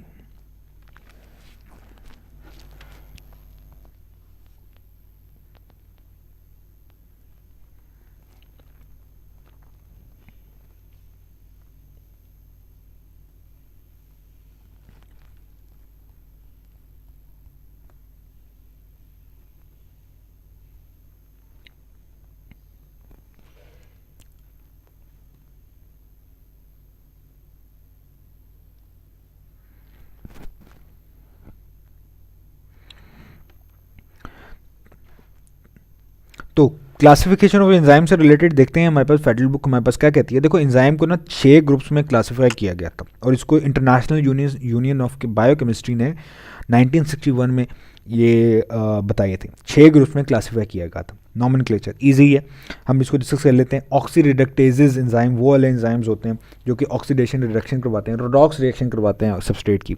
Example आपने बस याद रख देनी है, इलेक्ट्रॉन ट्रांसपोर्ट चेन में साइटोक्रोम ऑक्सीडेज एंजाइम, ठीक है, जो ऑक्सीडाइजेस करता है साइटोक्रोम्स को। ये इलेक्ट्रॉन ट्रांसपोर्ट चेन में हमने चीज़ें ये डिस्कस करनी है, ठीक है। उसके बाद आ जाते हैं ट्रांसफेरेजेस। ट्रांसफेरेजेस नाम से ही पता है, जो कि ट्रांसफ़र करेंगे एक फंक्शनल ग्रुप को, या फिर तो जो हाइड्रोजन को नहीं, हाइड्रोजन के अलावा किसी फंक्शनल ग्रुप को, नाम उसने कह दिया ना, फंक्शनल ग्रुप को ट्रांसफ़र करेंगे एक सबस्ट्रेट से दूसरे सबस्ट्रेट में। एग्जांपल हेक्सोकाइनेज जो कि फॉस्फेट को ट्रांसफ़र करता है एटीपी से ग्लूकोज में, ठीक है, या फ्रुक्टोज में। फिर आ जाते हैं हाइड्रोलेसिस। हाइड्रोलेसिस जाहिर सी बात है जो ब्रेक डाउन करेंगे ऑर्गेनिक मॉलिक्यूल की, वाटर ऐड करोगे, ब्रेक डाउन करेंगे into smaller by adding water, hydrolysis करेंगे, उसको हाइड्रोलेसिस कह दोगे। पेप्सिन, जितने भी आपके पास डाइजेस्टिव एंजाइम्स हैं वो सारे के सारे आपके पास कौन से हैं, वो आपके पास हैं हाइड्रोलाइसिस करते हैं, हाइड्रोलेसिस हैं। ओके, यहाँ पे मैं एक कॉन्सेप्ट ऐड करना चाहता हूँ रेनिन और रेनिन से रिलेटेड। एक है RENIN, एक ही है RENNIN। अच्छा, दोनों ही एंजाइम्स भी हैं, ठीक है, और एक हार्मोन भी है, लेकिन आपने अपने लेवल के लिए RENIN, क्योंकि केमिकल कोऑर्डिनेशन में फेडरल की बुक में ही केमिकल कोऑर्डिनेशन में जब आप केमिकल कोऑर्डिनेशन आपके सिलेबस का ऐसे नहीं है, बट क्योंकि यहाँ पे आ गया तो मैं आपको बताना चाहता हूँ। वहाँ पे वो लिखता है कि किडनी के ये हार्मोन ना, किडनी 3 तरह के हार्मोन रिलीज़ कर रही है, उनमें से एक ये रेनिन भी है, RENIN, जिसमें डबल एन नहीं है, जिसमें एक एन है, वो हार्मोन है। वो एक एंजाइम भी है, बट आपने अपने लेवल पे उसको हार्मोन पढ़ना है। MCQ आ जाए तो ये इट्स एन हार्मोन, ठीक है। अच्छा, दूसरा है RENNIN। जो हार्मोन है ना RENIN, जो किडनी रिलीज़ कर रही है, वो ब्लड प्रेशर को इंक्रीज़ करती है। इसका एक अलग से सिस्टम है, इसको आप रास सिस्टम कहते हो, रेनिन अल्डोस्टेरोन सिस्टम, जिसकी वजह से ब्लड प्रेशर जो है, ब्लड वॉल्यूम जो है वो इंक्रीज़ होता है, ठीक है। तो RENIN इज़ एन हार्मोन।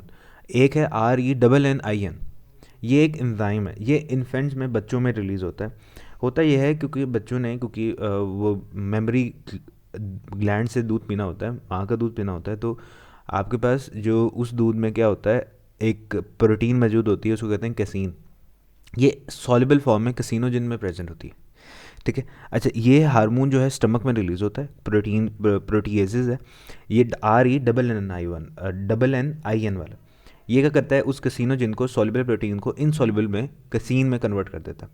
अब इसका क्या होता है, इसका फ़ायदा ये होता है कि जो बच्चे के स्टमक के अंदर जो है ना मिल्क प्रोटीन, वो और जो मिल्क है वो ज़्यादा देर स्टमक में रहती है, क्योंकि सॉल्युबल से इनसॉल्युबल उसने क्या कर दिया, कन्वर्ट कर दिया। ज़्यादा, इसको कहते हैं कर्डलिंग होगी। तो ज़्यादा देर जब मिल्क जो है वो जब लाइक मौजूद रहता है स्टमक में, तो ज़्यादा अच्छी डाइजेशन होती है, और ज़्यादा जितने न्यूट्रिएंट्स हैं, ज़्यादा डाइजेशन होगी तो बाद में उन्हीं न्यूट्रिएंट्स से अब्जॉर्ब भी होना है, तो ये फ़ायदा होता है। तो ये RENNIN इज़ एन एंजाइम, और RENIN दो it's also an enzyme based hormone, but आपने उसको हार्मोन की कैटेगरी में रखना, ठीक है। उसके बाद आ जाते हैं कुछ एंजाइम। अच्छा, एंजाइम की नेमिंग किस तरह से करते हैं, यहाँ पे एक साइंस टिडबिट्स हैं। नेम आप एज ऐड कर देते हो। एक काम ये है कि एंजाइम को नेम करना है, तो पहला तरीका है एज ऐड कर दो। सुक्रेज सुक्रोज को करेगा, अमाइलेज अमाइलोज को करेगा, कैटालेज आपके पास वो तो चलो ठीक है दूसरा है, और आपके पास क्या होगा, माल्टेज माल्टोज को करेगा, ठीक है। सेलुलोज को कौन करेगा, सेलुलेज, एज ऐड कर दो। दूसरा है आपके पास नेम करो कि कौन से रिएक्शन को वो कैटलाइज कर रहा है, जैसे कि अभी हम 6 क्लासिफिकेशन है, रिडॉक्सेशन कर रहा है ऑक्सीरिडक्टेजेस, अगर ट्रांसफ़र कर रहा है ट्रांसफेरेजेस। ये तीसरी कैटेगरी एंजाइम को नेम करते हैं हम कि कौन से आपके पास सबस्ट्रेट को वो कर रहा है, ठीक है, और कौन से रिएक्शन को कैटलाइज कर रहा है। जैसे कि RNA पॉलीमरेज RNA को बना रहे हैं, DNA पॉलीमरेज DNA को बना रहे हैं, ठीक है, कौन सा सबस्ट्रेट या कौन सा रिएक्शन को कर रहा है। चौथा तरीका होता है कि कौन सा सब्सटेंस है जो बन रहा है, जैसे कि यहाँ पे जो इंपॉर्टेंट एग्जांपल है रोडोनेज कैटेलाइज करता है synthesis of rhodanate from hydrochloric acid and sodium thiosulphide. तो यहाँ से उसका नाम पड़ गया रोडोनेज, कि कौन सा सब्सटेंस जो है सिंथेसाइज हो रहा है। रोडोनेज कैटेलाइजेस सिंथेसिस ऑफ रोडोनेट, रोडोनेट बन रहा है तो उसका नाम पड़ गया एंजाइम का रोडोनेज। ठीक है, ये इंपॉर्टेंट बात थी। उसके बाद आया जाए लाइगेजेस। एक होता है लाइगेजेस, एक होता है लाइगेजेस, आई वाला। जो वाई वाला है ना वो आपने पॉलीमर से याद रख लेना, बल्कि ये आप कंफ्यूज कर दोगे। इसको आप याद रख लो हाइड्रोलाइसिस, पॉलीमर से दूसरे। ठीक है, वाई आ रहा है ना हाइड्रोलाइसिस में, हाइड्रोलाइसिस से याद रख लो कि ये भी ब्रेक डाउन करेगा। वाई वाला एंजाइम वाली कैटेगरी ब्रेक डाउन करेगी, ब्रेक डाउन। अब ब्रेक डाउन जो करेगी ये किस तरह से ब्रेक डाउन करेगी, इस तरह से। इसमें और हाइड्रोलाइसिस में क्या फ़र्क हो गया, इसमें ये कि हाइड्रोलाइसिस एंजाइम्स वाटर की मौजूदगी में ब्रेक डाउन करेंगे, ये वाले वाटर की गैर मौजूदगी में ब्रेक डाउन करेंगे। ठीक है, catalyse the break down specific chemical bond removal group without hydrolysis, water की मौजूदगी में नहीं। जैसे कि histidine D carboxylase break down करता है कोवलेंट बॉन्ड को between carbon atom in histidine forming carbon dioxide and histamine. तो ये आपने एग्जांपल याद रख लेनी है। आइसोमेरेजेस जो कि कन्वर्ट करे, मतलब कि एक आइसोमर को दूसरे आइसोमर में कन्वर्ट करे, ग्लूकोज को फ्रुक्टोज में करे, फ्रुक्टोज को ग्लूकोज में करे, ग्लूकोज 6 फॉस्फेट को फ्रुक्टोज 6 फॉस्फेट में कन्वर्ट कर दे, ग्लाइकोलिसिस में पढ़ेंगे। आइसोमेरेजेस जो कि मॉलिक्यूल आइसोमर में कन्वर्ट करे सबस्ट्रेट को, वो हो जाएगा किस तरह से करेगा, जाहिर सी बात है मॉलिक्यूल के अंदर अरेंजमेंट आएगी ना। ग्लूकोज फ्रुक्टोज में क्या फ़र्क है, फंक्शनल ग्रुप आइसोमर है, सिर्फ फंक्शनल ग्रुप का फ़र्क है, कार्बन नंबर 1 और कार्बन नंबर 2 है। ठीक है, अब आइसोमेरेसिस क्या करेगा, कार्बन नंबर 1 से फंक्शनल ग्रुप हटा के कार्बन नंबर 2 पे ले आएगा, बस इंट्रामोलिकुलर रीअरेंजमेंट, इंट्रामोलिकुलर मॉलिक्यूल के अंदर रीअरेंजमेंट लेकर आएगा। एग्जांपल फॉस्फोहेक्सो आइसोमेरेज कन्वर्ट करता है ग्लूकोज 6 फॉस्फेट को फ्रुक्टोज 6 फॉस्फेट में। फिर आता है लाइगेजेस को, या इसको सिंथेसाइजेस भी कहते हैं। ये आपके पास पॉलीमरेजेस है, पॉलीमर बनाता है। फॉर एग्जाम्पल पॉलीमरेजेस ये मोनोमर को जोड़ता है और आपके पास मोनोमर बनाता है। और एनर्जी जाहिर सी बात है इसमें लगती है, उस एनर्जी कहाँ से आती है, एटीपी की ब्रेकडाउन से, एटीपी की हाइड्रोलाइसिस से। दूसरा आपके पास आ जाता है कि एंजाइम को वही जितना किस सबस्ट्रेट के ऊपर ये एंजाइम एक्ट कर रहा है उसमें हम इसको क्लासिफाई करते हैं। जैसे कि प्रोटीएजेस, प्रोटीएजेस वो एंजाइम जो प्रोटीन की ब्रेकडाउन करें। For example pepsin and trypsin, pepsin और ट्रिप्सिन। यहाँ पे बड़ा मजे की बात लिखी हुई है, डाइजेशन की ना पूरा का पूरा समरी यहाँ पे लिखी हुई है। पेप्सिन और ट्रिप्सिन लार्जर प्रोटीन को, बड़ी बड़ी प्रोटीन को तोड़ेंगे छोटी पॉलीपेप्टाइड में या पेप्टोन्स में। एक होती है प्रोटीन, प्रोटीन से छोटा है पॉलीपेप्टाइड, पॉलीपेप्टाइड से भी छोटा है पेप्टोन्स। ठीक है, तो पेप्सिन और ट्रिप्सिन छोटी छोटी चेन्स में तोड़ेंगे, पॉलीपेप्टाइड या पेप्टोन्स में। फिर अमाइनो पेप्टाइडेजेस या कार्बोक्सी पेप्टाइडेजेस वो पेप्टोन्स को डाइपेप्टाइड्स में तोड़ेंगे, मतलब कि पेप्टोन्स को भी उसने डाइपेप्टाइड में तोड़ दिया। फिर रिप्सिन एक और प्रोटीएजेस वो डाइपेप्टाइड को तोड़ेगा इनटू अमाइनो एसिड्स। पूरा सीक्वेंस यहाँ पे उसने दे दिया प्रोटीन के डाइजेशन का। ठीक है, फिर लाइपेजेस जो लिपिड की करे, कार्बोक्सिलेजेस जो कार्बोक्सिस का शुगर को ब्रेक डाउन करे, न्यूक्लिएजेस जो न्यूक्लिक एसिड की ब्रेक डाउन करे। ठीक है, अच्छा ये लास्ट पॉइंट जो जिसको भी डिस्कस कर लेते हैं क्योंकि फैडल में मेंशन ही है, venom as enzyme inhibitor. Snake venom is highly modified saliva that is produced by special gland of certain species of snakes. ये कम्बिनेशन होता है टॉक्सिन्स की, प्रोटीन्स की, एंजाइम्स की। इनहिबिट करता है कॉलिनेस्टरेज को जो कि एंजाइम को कर देता है, प्रे को करता है कि भाई वो लूज कर देता है अपना कंट्रोल किसका, मसल्स का। और ये इनहिबिटर है जो कि साइटोक्रोम ऑक्सीडेज को भी इनहिबिट कर देता है। 3 क्लासिफिकेशन इसकी करते हैं, haemotoxic venom, neurotoxic venom, cytotoxic venom. ठीक है, साइटोटॉक्सिक वेनम का एक लोकलाइज्ड होता है और ये इरिवर्सिबल इनहिबिटर है। ठीक है, जाहिर सी बात है कैसे कैसे इरिवर्सिबल है, कोई ये बाइंड करता है, कंबाइन करता है, कोई बुक में लिखा हुआ है कंबाइन करता है आयरन के साथ which may be present in prosthetic group. ठीक है, तो साइटोटॉक्सिक वेनम जो कि लोकलाइज्ड जहाँ पे बाइट हुई है वहाँ पे जाके ऐड करेंगे, उसका भी डिफरेंट रोल होता है। जैसे कि वो हीमोग्लोबिन के आयरन के साथ जाके, आयरन के प्रोस्टैटिक ग्रुप के साथ जाके बाइंड कर जाए। ठीक है, और ऑक्सीजन उस पार्ट में ना पहुँच सके जिसकी वजह से उस पार्ट की डेथ हो जाए, उस जहाँ पे उसने बाइट किया डेथ हो जाए, मतलब कि वो पार्ट पैरालाइज हो जाए due to the lack of oxygen. Right, तो ये वाली चीज़।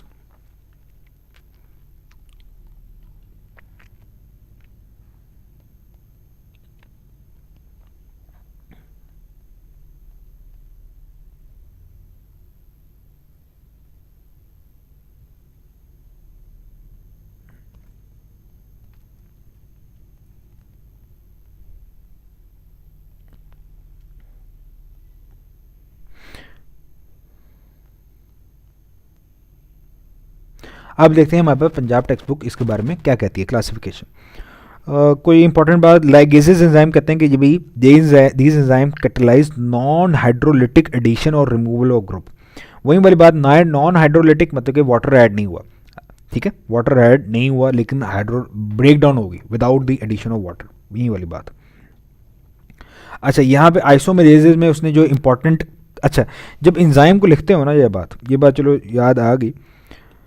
इंजाइम को जब आप लिखते हो ना आगे जाके बड़ी क्लासेस में, आप देखोगे कि हर इंजाइम को ना नंबर दिया हुआ है, इस तरह का। फॉर एग्जांपल मैं नंबर दे रहा हूँ एक इंजाइम को, ये नंबर दे दिया। पहला नंबर बताता है कि इंजाइम कौन सी क्लास से, दूसरा नंबर बताता है इंजाइम कौन सी सब क्लास से, फिर तीसरा नंबर उसको मजीद बताएगा कि उसकी सब क्लास कौन सी है। मतलब कि इंजाइम को मुख्तलिफ क्लासेस में डिवाइड किया हुआ है। जैसे कि यहाँ पे सब क्लास उसकी क्या है, एक एंजाइम की मेन क्लास हो गया आइसोमेरेजेस, लेकिन सब क्लास क्या है उसकी, एपीमेरेजेस, म्यूटेजेस, सिस ट्रांस आइसोमर्स। वो वाले जो एपीमर बनाए, एपीमर क्या होते हैं बायोलॉजिकल मॉलिक्यूल में पढ़ चुका हूँ। वो जो आपके पास म्यूटेजेस बनाए, अब ये म्यूटेजेस क्या है आई डोंट नो, इसको आप चेक कर लेना यार, चैट जीपीटी है तो सही यार, ये के ज़माना है। म्यूटेजेस का इसको चेक कर लो यार, म्यूटेजेस क्या करते हैं। और सिस ट्रांस आइसोमर, जो सिस एंड ट्रांस आइसोमर बनाए, जैसे कि आपके पास मेलिक एसिड को फ्यूमेरिक एसिड में बना दें, फ्यूमेरिक को मेलिक एसिड में बना दें, ठीक है। म्यूटेजेस आई थिंक सिर्फ नाम से है, क्योंकि जाहिर सी बात है ना, एक को कन्वर्ट करना, एक मॉलिक्यूलर अरेंजमेंट को चेंज करना, it is a type of mutation. बस फील्ड में पंजाब टेक्स्ट बुक में बस इतनी सी इंफॉर्मेशन है।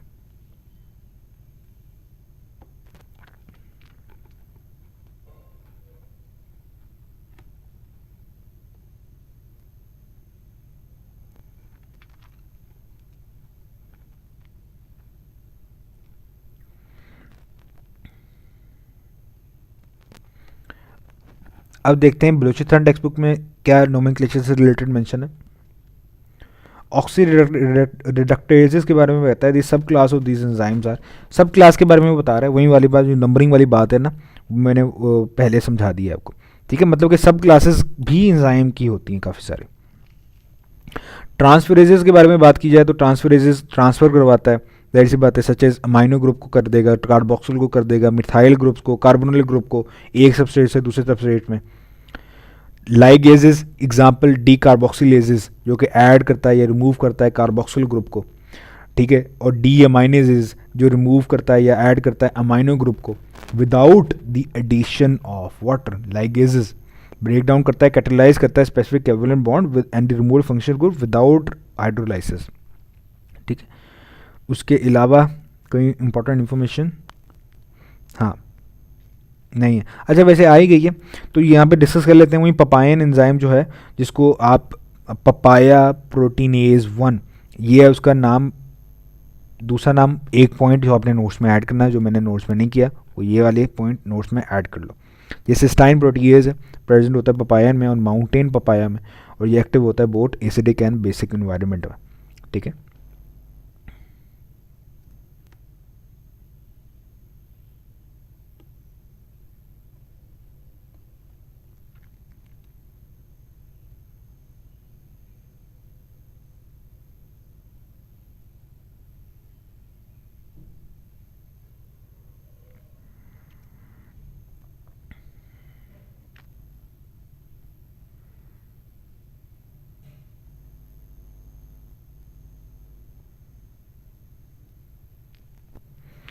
अब देखते हैं केपी की टेक्स्ट बुक में अगर कोई एक्स्ट्रा इन्फॉर्मेशन है, कोई बात ऐसी लाइन है जो आपको समझ ना आए जब आप रीड करो।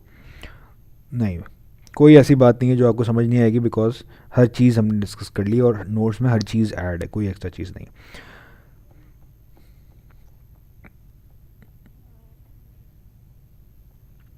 केपी की टेक्स्ट बुक से हम स्टार्ट करते हैं एंजाइम के इंट्रो को, कि एंजाइम के इंट्रोडक्शन से रिलेटेड क्या बात हमारे पास बताई जाती है। एंजाइम से स्ट्रक्चर से रिलेटेड वो कहता है कि एंजाइम जो reaction takes place in small proportion of enzyme is called the active side while the rest proportion is framework. बाकी पूरा का पूरा पोर्शन जो एंजाइम का होता है, एक तो हो गया ना एक्टिव साइड, ये एंजाइम में दूसरा पॉइंट है जो आपने ऐड करना है, ठीक है।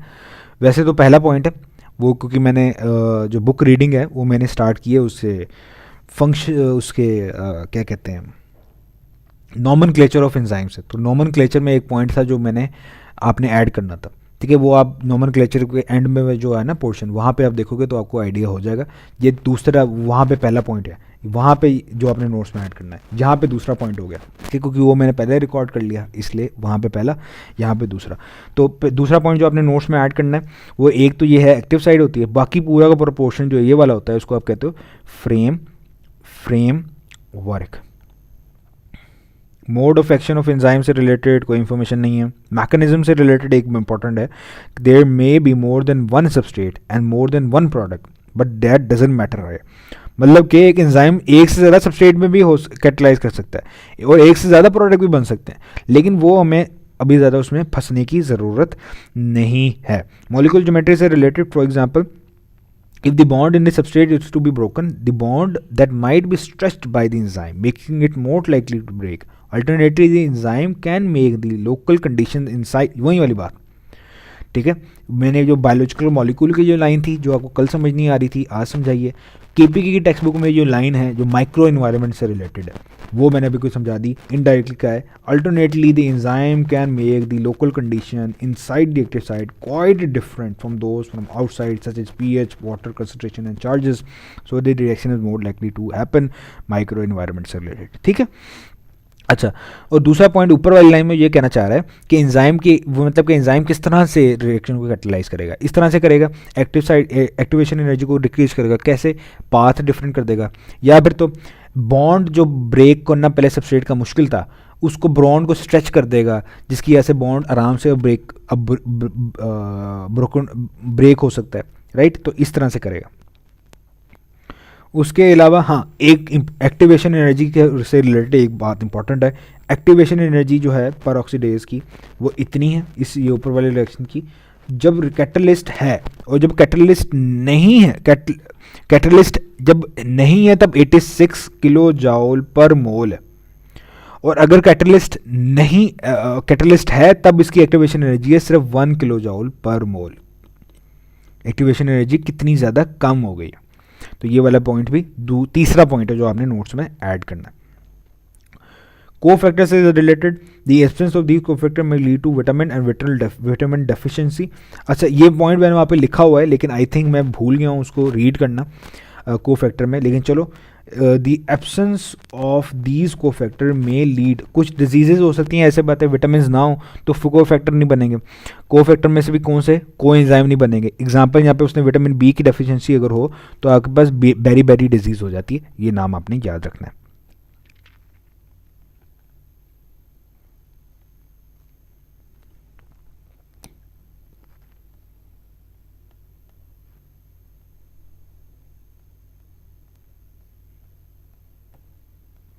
एंजाइम के इंट्रोडक्शन से रिलेटेड देखते हैं हमारे पास बलूचिस्तान टेक्स्ट बुक क्या कहती है, हमारे पास कोई extra information. The term was enzyme was coined by Greek word. देखो वही मैंने कहा था ना कि एंजाइम सबसे पहले हुआ ही डिस्कवरी वहाँ पे हुआ था यीस्ट में, तो इसलिए उसका नाम पड़ गया ग्रीक वर्ड लेविन, या जिसको या फिर तो जिसको इन यीस्ट।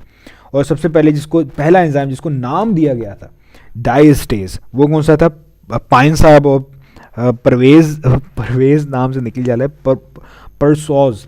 और जो एंजाइम टर्म था वो विलियम कोनी ने जो है दी थी 1877 में। एंजाइम थर्मोलेबाल बायोकैटलिस्ट है, I have explained you.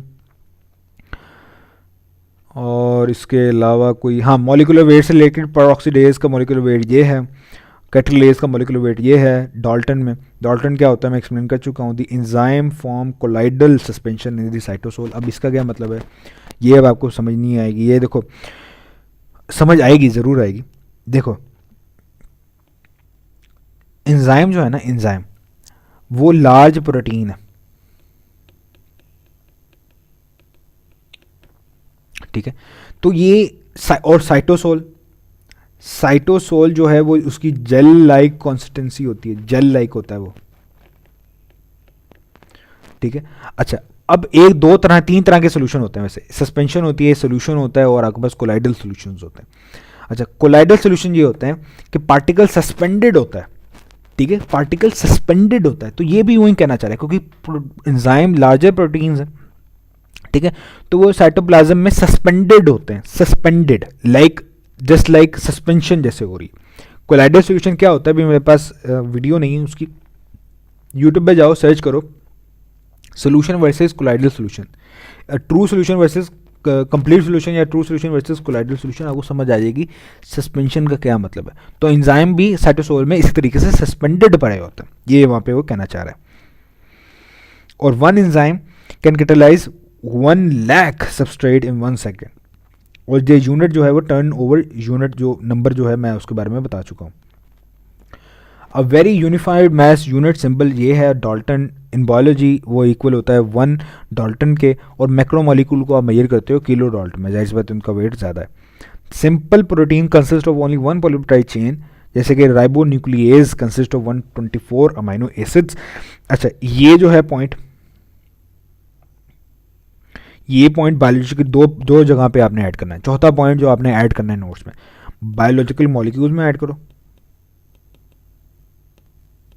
Biological molecules में प्राइमरी स्ट्रक्चर में, जहाँ पे हीमोग्लोबिन और आयरन के बारे में हमने डिस्कस किया था, वहाँ पे जाके इसको ऐड करो प्राइमरी स्ट्रक्चर में, कि भाई इस एंजाइम की इतने अमाइनो एसिड्स हैं स्ट्रक्चर में, और इसको ऐड करो यहाँ पर नोट्स में भी। चौथा पॉइंट जो आपने अपने नोट्स में ऐड करना है, ठीक है, चीज़ों को लिंक करना है ना, जहाँ पे जो चीज़ है वहाँ पे वो चीज़ आपको पता होनी चाहिए, याद आनी चाहिए। लॉक एंड की मॉडल, यहाँ पे वही एंजाइम को वो कहता है लॉक, सबस्ट्रेट को कहता है की। लूसिफरेज एंजाइम से रिलेटेड मैं बता चुका हूँ आपको, एंजाइम डीनेचर हो जाते हैं बाय हीट से, लेकिन कोल्ड से वो नहीं होते, कोल्ड से वो इनएक्टिव हो सकते हैं, ठीक है। डीफ्रोज, थॉइंग का मतलब होता है defrost, are able to function after defrosting, जब आप उसको एंजाइम को टेम्परेचर 0 डिग्री से एंजाइम इनएक्टिव हो गया, दोबारा से टेम्परेचर बढ़ाओगे, टेम्परेचर ज़्यादा करोगे तो एंजाइम वो दोबारा से एक्टिव हो जाएगा जब आप डीफ्रोज करोगे, जब आप आइसिंग को ख़त्म करोगे। और इंड्यूस्ड मॉडल की एग्जांपल क्या है आपके पास, हैंड एंड ग्लव्स। और जो फूड जो हम खाते हैं वो टर्न कर जाता है bad because of the activity of enzyme.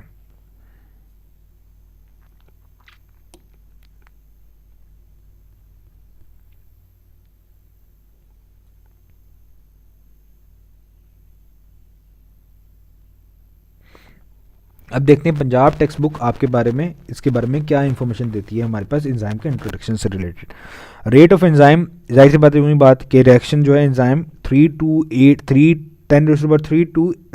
8 times बढ़ा देता है, और रिएक्शन वो जो कि सालों लगेगा कंप्लीट होने में, एंजाइम वही रिएक्शन 30 मिनट में कंप्लीट कर देता है, ठीक है। Some the protein part of enzyme is called apoenzyme, वही जो बेसिक इंफॉर्मेशन मैंने कहा थी कि जब को फैक्टर आ जाएगा तो नॉन कंप्लीट प्रोटीन पार्ट नहीं रहेगा, तो को फैक्टर को नॉन प्रोटीनियस होता है, तो आप इसको होलो एंजाइम कह दोगे, ठीक है। Many trace element such as molybdenum and manganese, पता नहीं यार, एक तो जुबान जब भटक जाती है ना तो सही वर्ड जो आप आम जिंदगी में आम लाइफ में आराम से बोल रहे थे वो भी नहीं निकला जाता। खैर, जो कि नेसेसरी हैं और हमारी हेल्थ के लिए, ये एंजाइम के तौर पे एक्ट करते हैं एज अ कोफैक्टर। एग्जांपल मैं जिंक आइंस की भी बता चुका हूँ, जो कि एक्टिवेटर्स, ठीक है, ये वाली part. Coenzyme participate enzyme in the enzyme catalysed reactions often by transporting electrons from one enzyme to another. वैनी विटामिन जैसे कि नैड, मतलब कि जो नाइसिन से मिलकर विटामिन डेरिवेटिव है, और फैट जो कि राइबोफ्लेविन से डेरिवेटिव है विटामिन B2 से, तो वो आपके पास वही इलेक्ट्रॉन ट्रांसफर चेन में यही करते हैं, इलेक्ट्रॉन को ट्रांसफ़र करते हैं। एक्टिवेशन एनर्जी क्या है आपके पास, एक्टिवेशन एनर्जी वो है जो आपके पास चाहिए डीस्टेबलाइज करने के लिए, एग्जिस्टेंस बॉन्ड को डीस्टेबलाइज करने के लिए जो एनर्जी जो चाहिए वो है आपके पास एक्टिवेशन एनर्जी।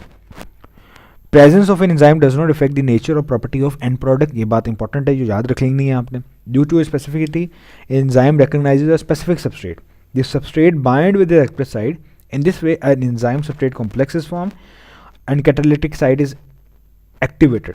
जब सबस्ट्रेट बाइंड कर जाता है, बाइंडिंग साइड सबस्ट्रेट को बाइंड कर लेती है, तब कैटालिटिक साइड एक्टिवेट हो जाती है, और कैटालिटिक साइड फिर जाके आपके पास सबस्ट्रेट पे स्ट्रेस डालती है और आपके पास सबस्ट्रेट को डीस्टेबलाइज कर देती है और सबस्ट्रेट के बॉन्ड को तोड़ने की कोशिश करती है, उसके रिएक्शन को फास्ट करने की कोशिश कर देती है और रिएक्शन की एक्टिवेशन एनर्जी को लो कर देता है enzyme.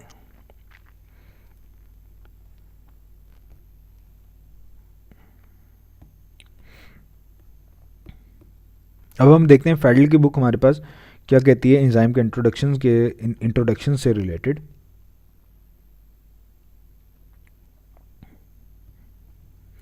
Some of all the chemical reaction जो एक सेल में हो रहा है आप उसको मेटाबॉलिज्म कहते हो, ठीक है, ये तो पता है आपको।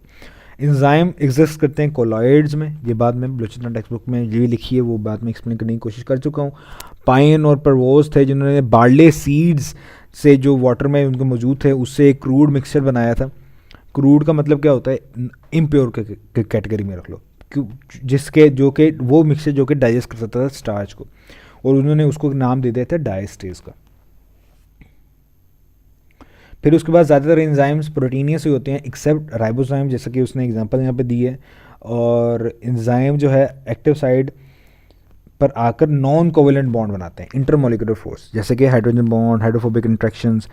एक्टिव साइड किससे 3 to 12 अमीनो एसिड से मिलकर बनी होती है। और ये वही वाली बात होगी सारी की सारी जो मैं आपको एक्सप्लेन कर चुका हूँ, why enzymes have globular shape, ठीक है। एंजाइम की दो साइड होती हैं, कैटालिटिक साइड और बाइंडिंग साइड, ये बात भी एक्सप्लेन हो चुकी है। कुछ एंजाइम को कोफैक्टर चाहिए होता है, नॉन प्रोटीन पार्ट एंजाइम जो कि कोफैक्टर जिसको चाहिए हो, ठीक है, और सिर्फ तभी एक्टिव हो उसको कहते हैं होलो एंजाइम, और जिसको कोफैक्टर नहीं चाहिए हो या complete proteinaceous part of an enzyme is called apo enzyme, ठीक है। और यहाँ पे जाइमोजिन से भी रिलेटेड बात है। On the other hand the enzyme which do not require cofactor and also show active and inactive states, pepsin example of such enzymes. तो यहाँ से वही वाली बात जाइमोजिन से बात निकली, ठीक है, इनडायरेक्टली यहाँ पे उसने बताया, बट ठीक है। अच्छा, इनडायरेक्टली उसने जाइमोजिन की बात भी बता दी है वही कि एडिशनल पॉलीपेप्टाइड चेन होती है इसके साथ जो कि एक्टिव साइट को ब्लॉक करके रखती है, जैसे ही वो रिमूव होती है तो एंजाइम एक्टिव हो जाता है। हमें कैसे पता लगा भाई एडिशनल पॉलीपेप्टाइड चेन है? हमने बेसिकली ये किया, हमने एंजाइम को पहले वेट किया, हमने डॉल्टन में उसका वेट किया कि पहले एक्टिव होने से पहले इस एंजाइम की एक्टिव साइट इसका वेट इतना था, जब ये एंजाइम एक्टिव हो गया तब इसका वेट इतना है। तो हमें ये पता लगा कि जब इनएक्टिव फॉर्म में ये जाइमोजिन था तब इसका वेट ज़्यादा था, जब एक्टिव हो गया तब इसका वेट कम हो गया। दिस मीन्स कुछ ना कुछ रिमूव हुआ है इससे, ऐसे में पता लगा। How enzyme are formed, of course translation होती है, ट्रांसक्रिप्शन होती है, ट्रांसलेशन होती है, फिर मॉडिफिकेशन होती है in the Golgi operators. Activators के बारे में बात बता चुका हूँ, एग्जाम्पल यहाँ पे मैग्नीशियम आयन की भी यहाँ पे मौजूद है, ठीक है। को एंजाइम्स जो कि डेरिवेटिव है विटामिन का, ये एग्जांपल यहाँ पे मौजूद है। को एंजाइम डिटैचेबल होते हैं, उसकी एग्जांपल यहाँ पे मौजूद है। प्रोस्टैटिक ग्रुप कोवेलेंटली बाइंड होता है, उसकी एग्जांपल यहाँ पे मौजूद है। एंजाइम क्या मैकेनिज्म एक्शन का वो भाई हम डिस्कस कर चुके हैं। एमिल फिशर ने दिया था लॉकन की मॉडल। फिर एंजाइम जो है रिजिड स्ट्रक्चर है, इसके हिसाब से एंजाइम की एक्टिव साइट जो है चेंज नहीं होगी इस मॉडल के हिसाब से।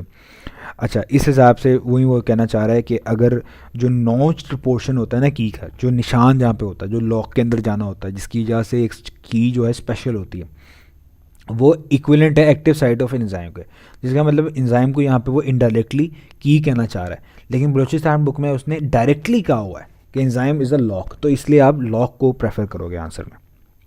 और इसी तरीके से इसको नॉन रेगुलेटरी एंजाइम्स कहते हैं लॉकन की मॉडल को।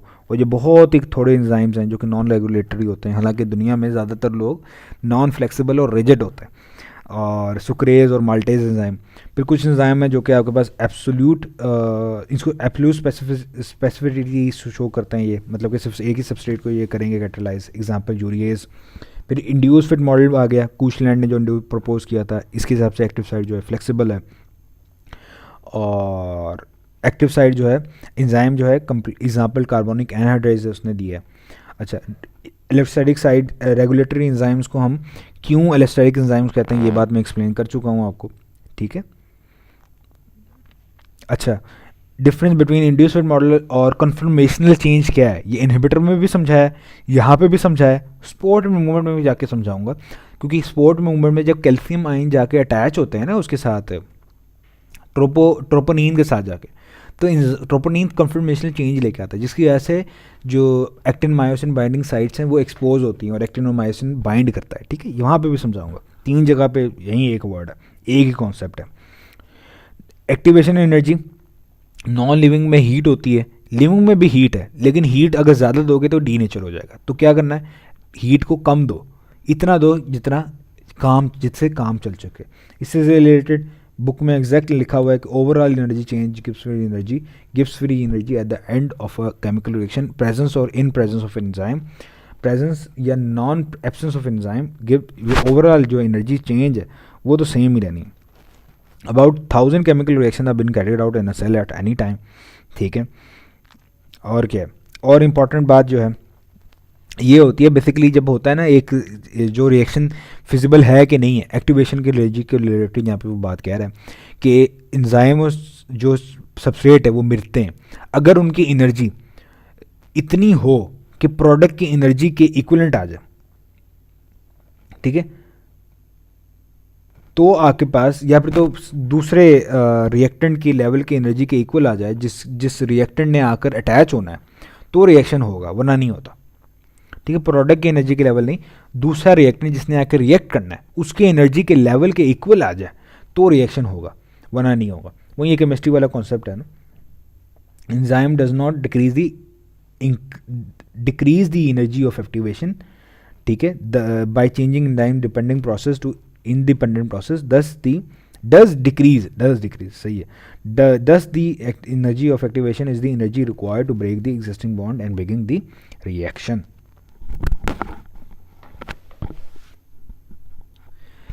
देखो भाई रिएक्शन का नाम ही आया है, ये माइक भी गिर गया. ऑलराइट,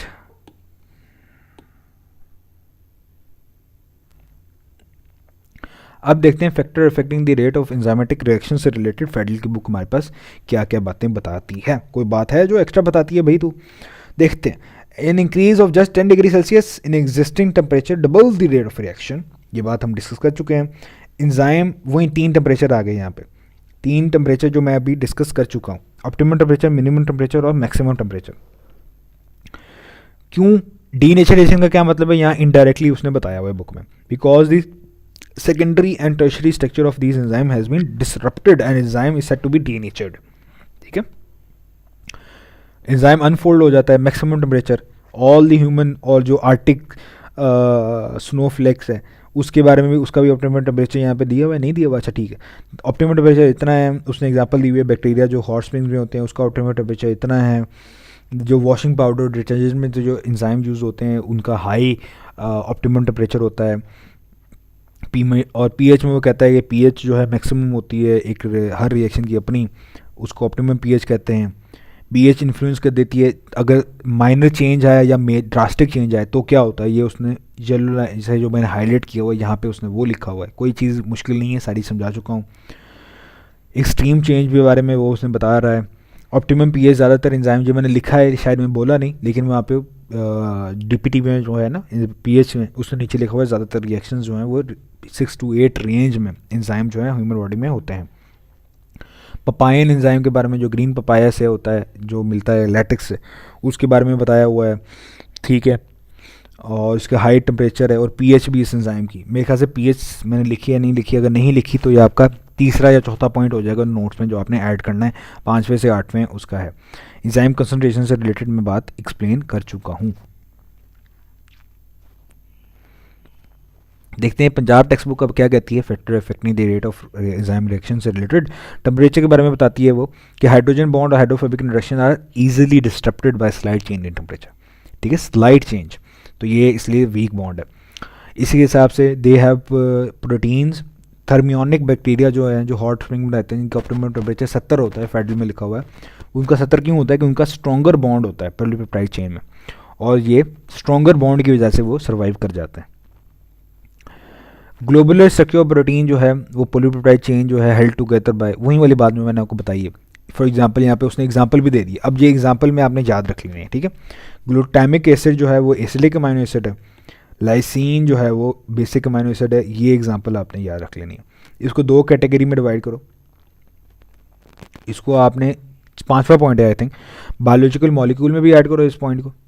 बायोलॉजिकल मॉलिक्यूल्स के लेक्चर में भी इसको ऐड करो अमाइनो एसिड वाले टॉपिक में, और इसको आप ऐड करो उसमें, हाँ इस अपने इस चैप्टर के नोट्स में भी ऐड करो.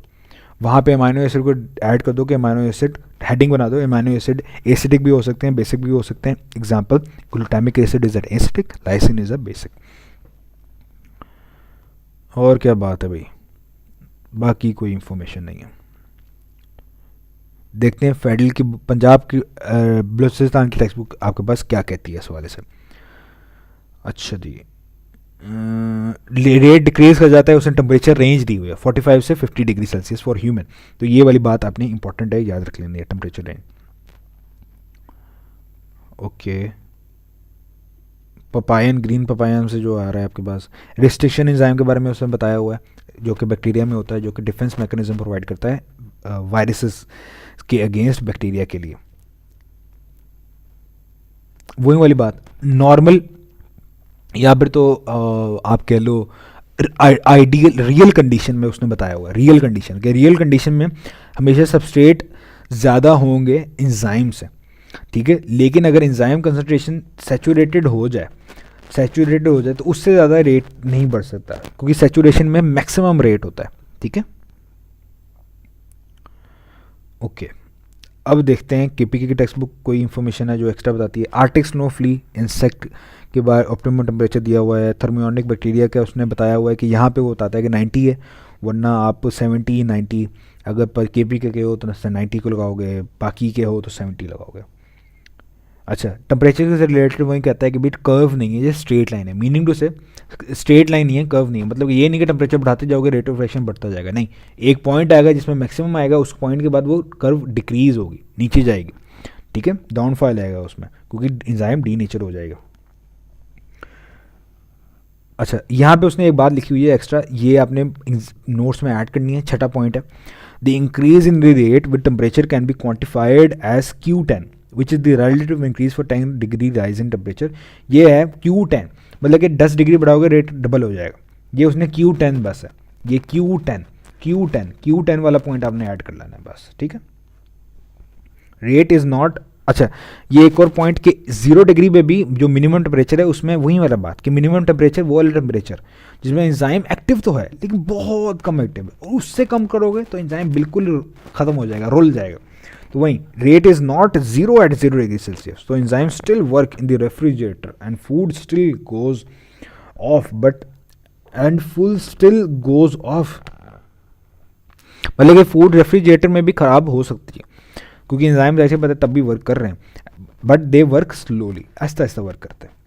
PH for the most enzyme इतनी है, यहाँ पे अगेन 7 to 8 है, वहाँ फेडरल में 6 to 8 मेंशन थी, अगेन केपीके का तो इसको प्रेफर करो, बाकी प्रोमिसेस के तो उस वैल्यू को प्रेफर करो।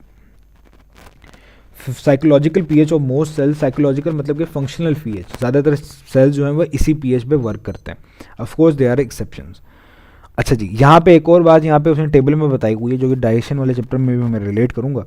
देखो यहाँ पे वो कहता है लाइपेज एंजाइम जो है ना स्टमक में जो है, लाइपेज एंजाइम जो स्टमक वाला है। अब स्टमक में तो आप पढ़ते हो सर एक ही एंजाइम है पेप्सिन, नहीं बेटा, हम अपने लेवल के हिसाब से पढ़ते हैं, हम अपने लेवल के हिसाब से पढ़ना है, वरना स्टमक में लाइपेज एंजाइम भी है, यहाँ पे उसने हिंट दिया हुआ है, उसकी पीएच आपने याद रखनी है, एमपी में पीएच।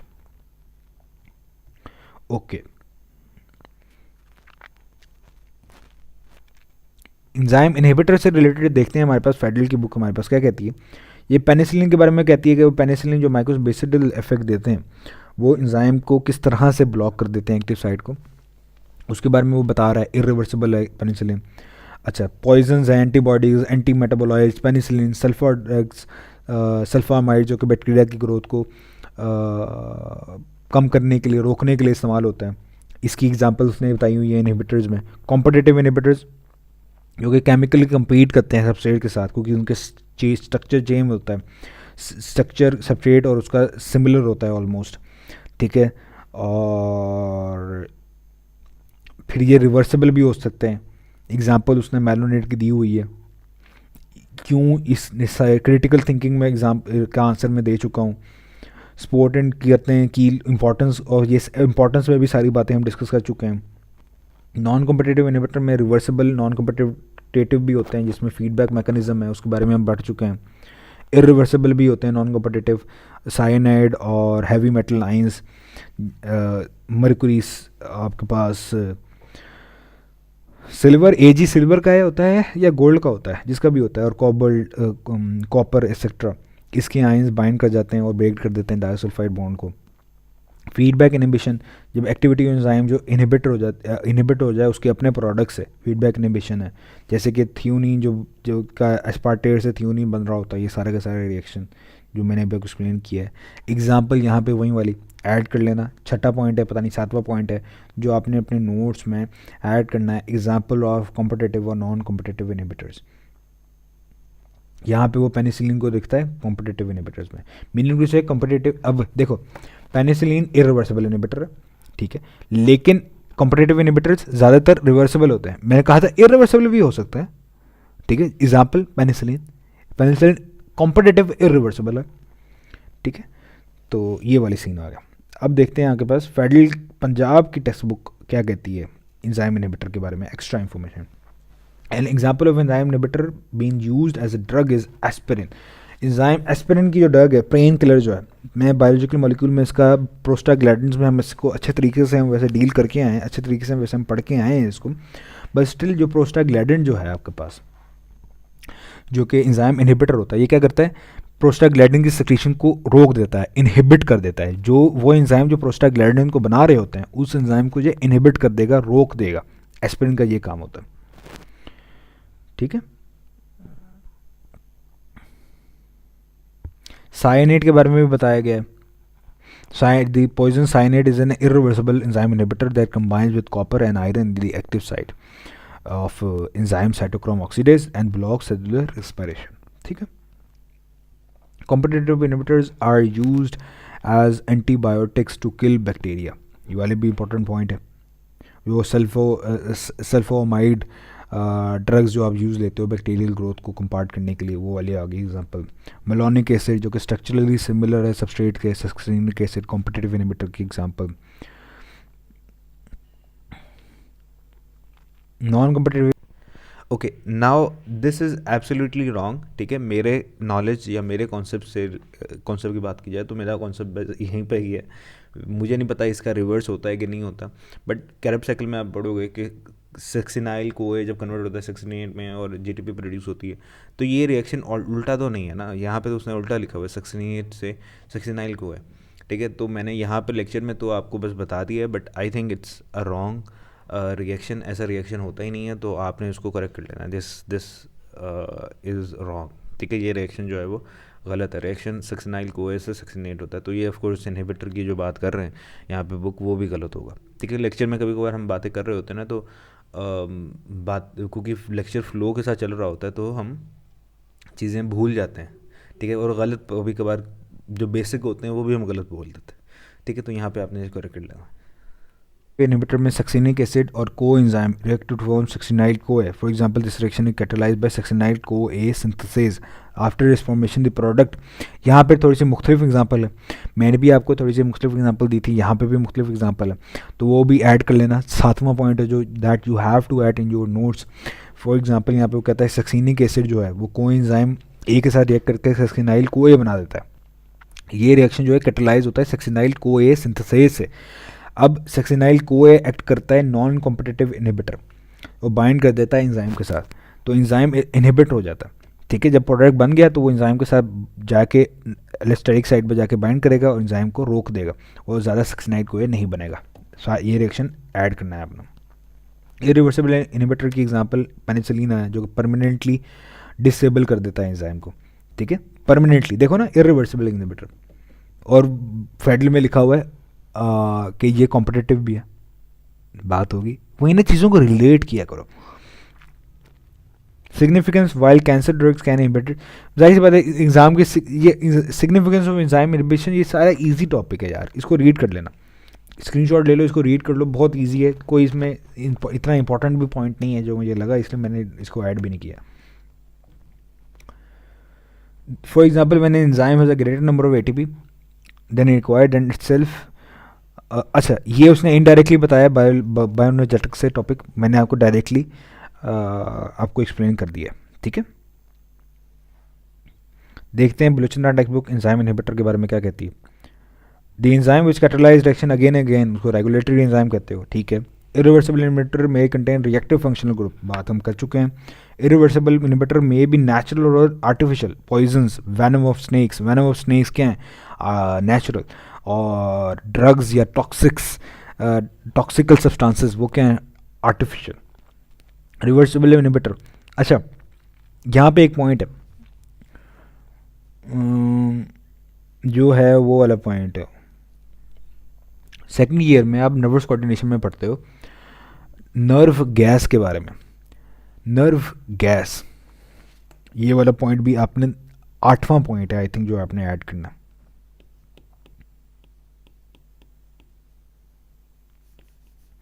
जो नर्व गैस वाला टॉपिक है ना, ये मैं आपको पढ़ाऊंगा नर्वस कोऑर्डिनेशन में. नर्वस कोऑर्डिनेशन में अभी जो है रहने दो, ठीक है. बस नोट्स में ना एक पेज छोड़ देना नर्व गैस के लिए, कुछ लाइनें छोड़ दो, 5-6 लाइनें. नर्व गैस क्या होती है तो वो हम वहाँ पे डिस्कस करेंगे, ठीक है. Reversible inhibitor non covalent linkages बनाता है हाइड्रोजन बॉन्ड के लिए, हाइड्रोफोबिक इंट्रैक्शन के लिए. सिंथेटिक, यहाँ पे ये नाम पता लग गया ना, इरिवर्सिबल इनहिबिटर का नाम आया, आर्टिफिशियल आ गया. आर्टिफिशियल से मुझे जहन में आ गया कि नर्व गैस वाला टॉपिक भी आपने पढ़ा है, तो वो यहाँ पे ऐड होना चाहिए. लेकिन इसलिए 5-6 लाइनें छोड़ दो, जब वो पढ़ेंगे तो वहाँ से समझ आ जाएगी, फिर यहाँ पे ऐड कर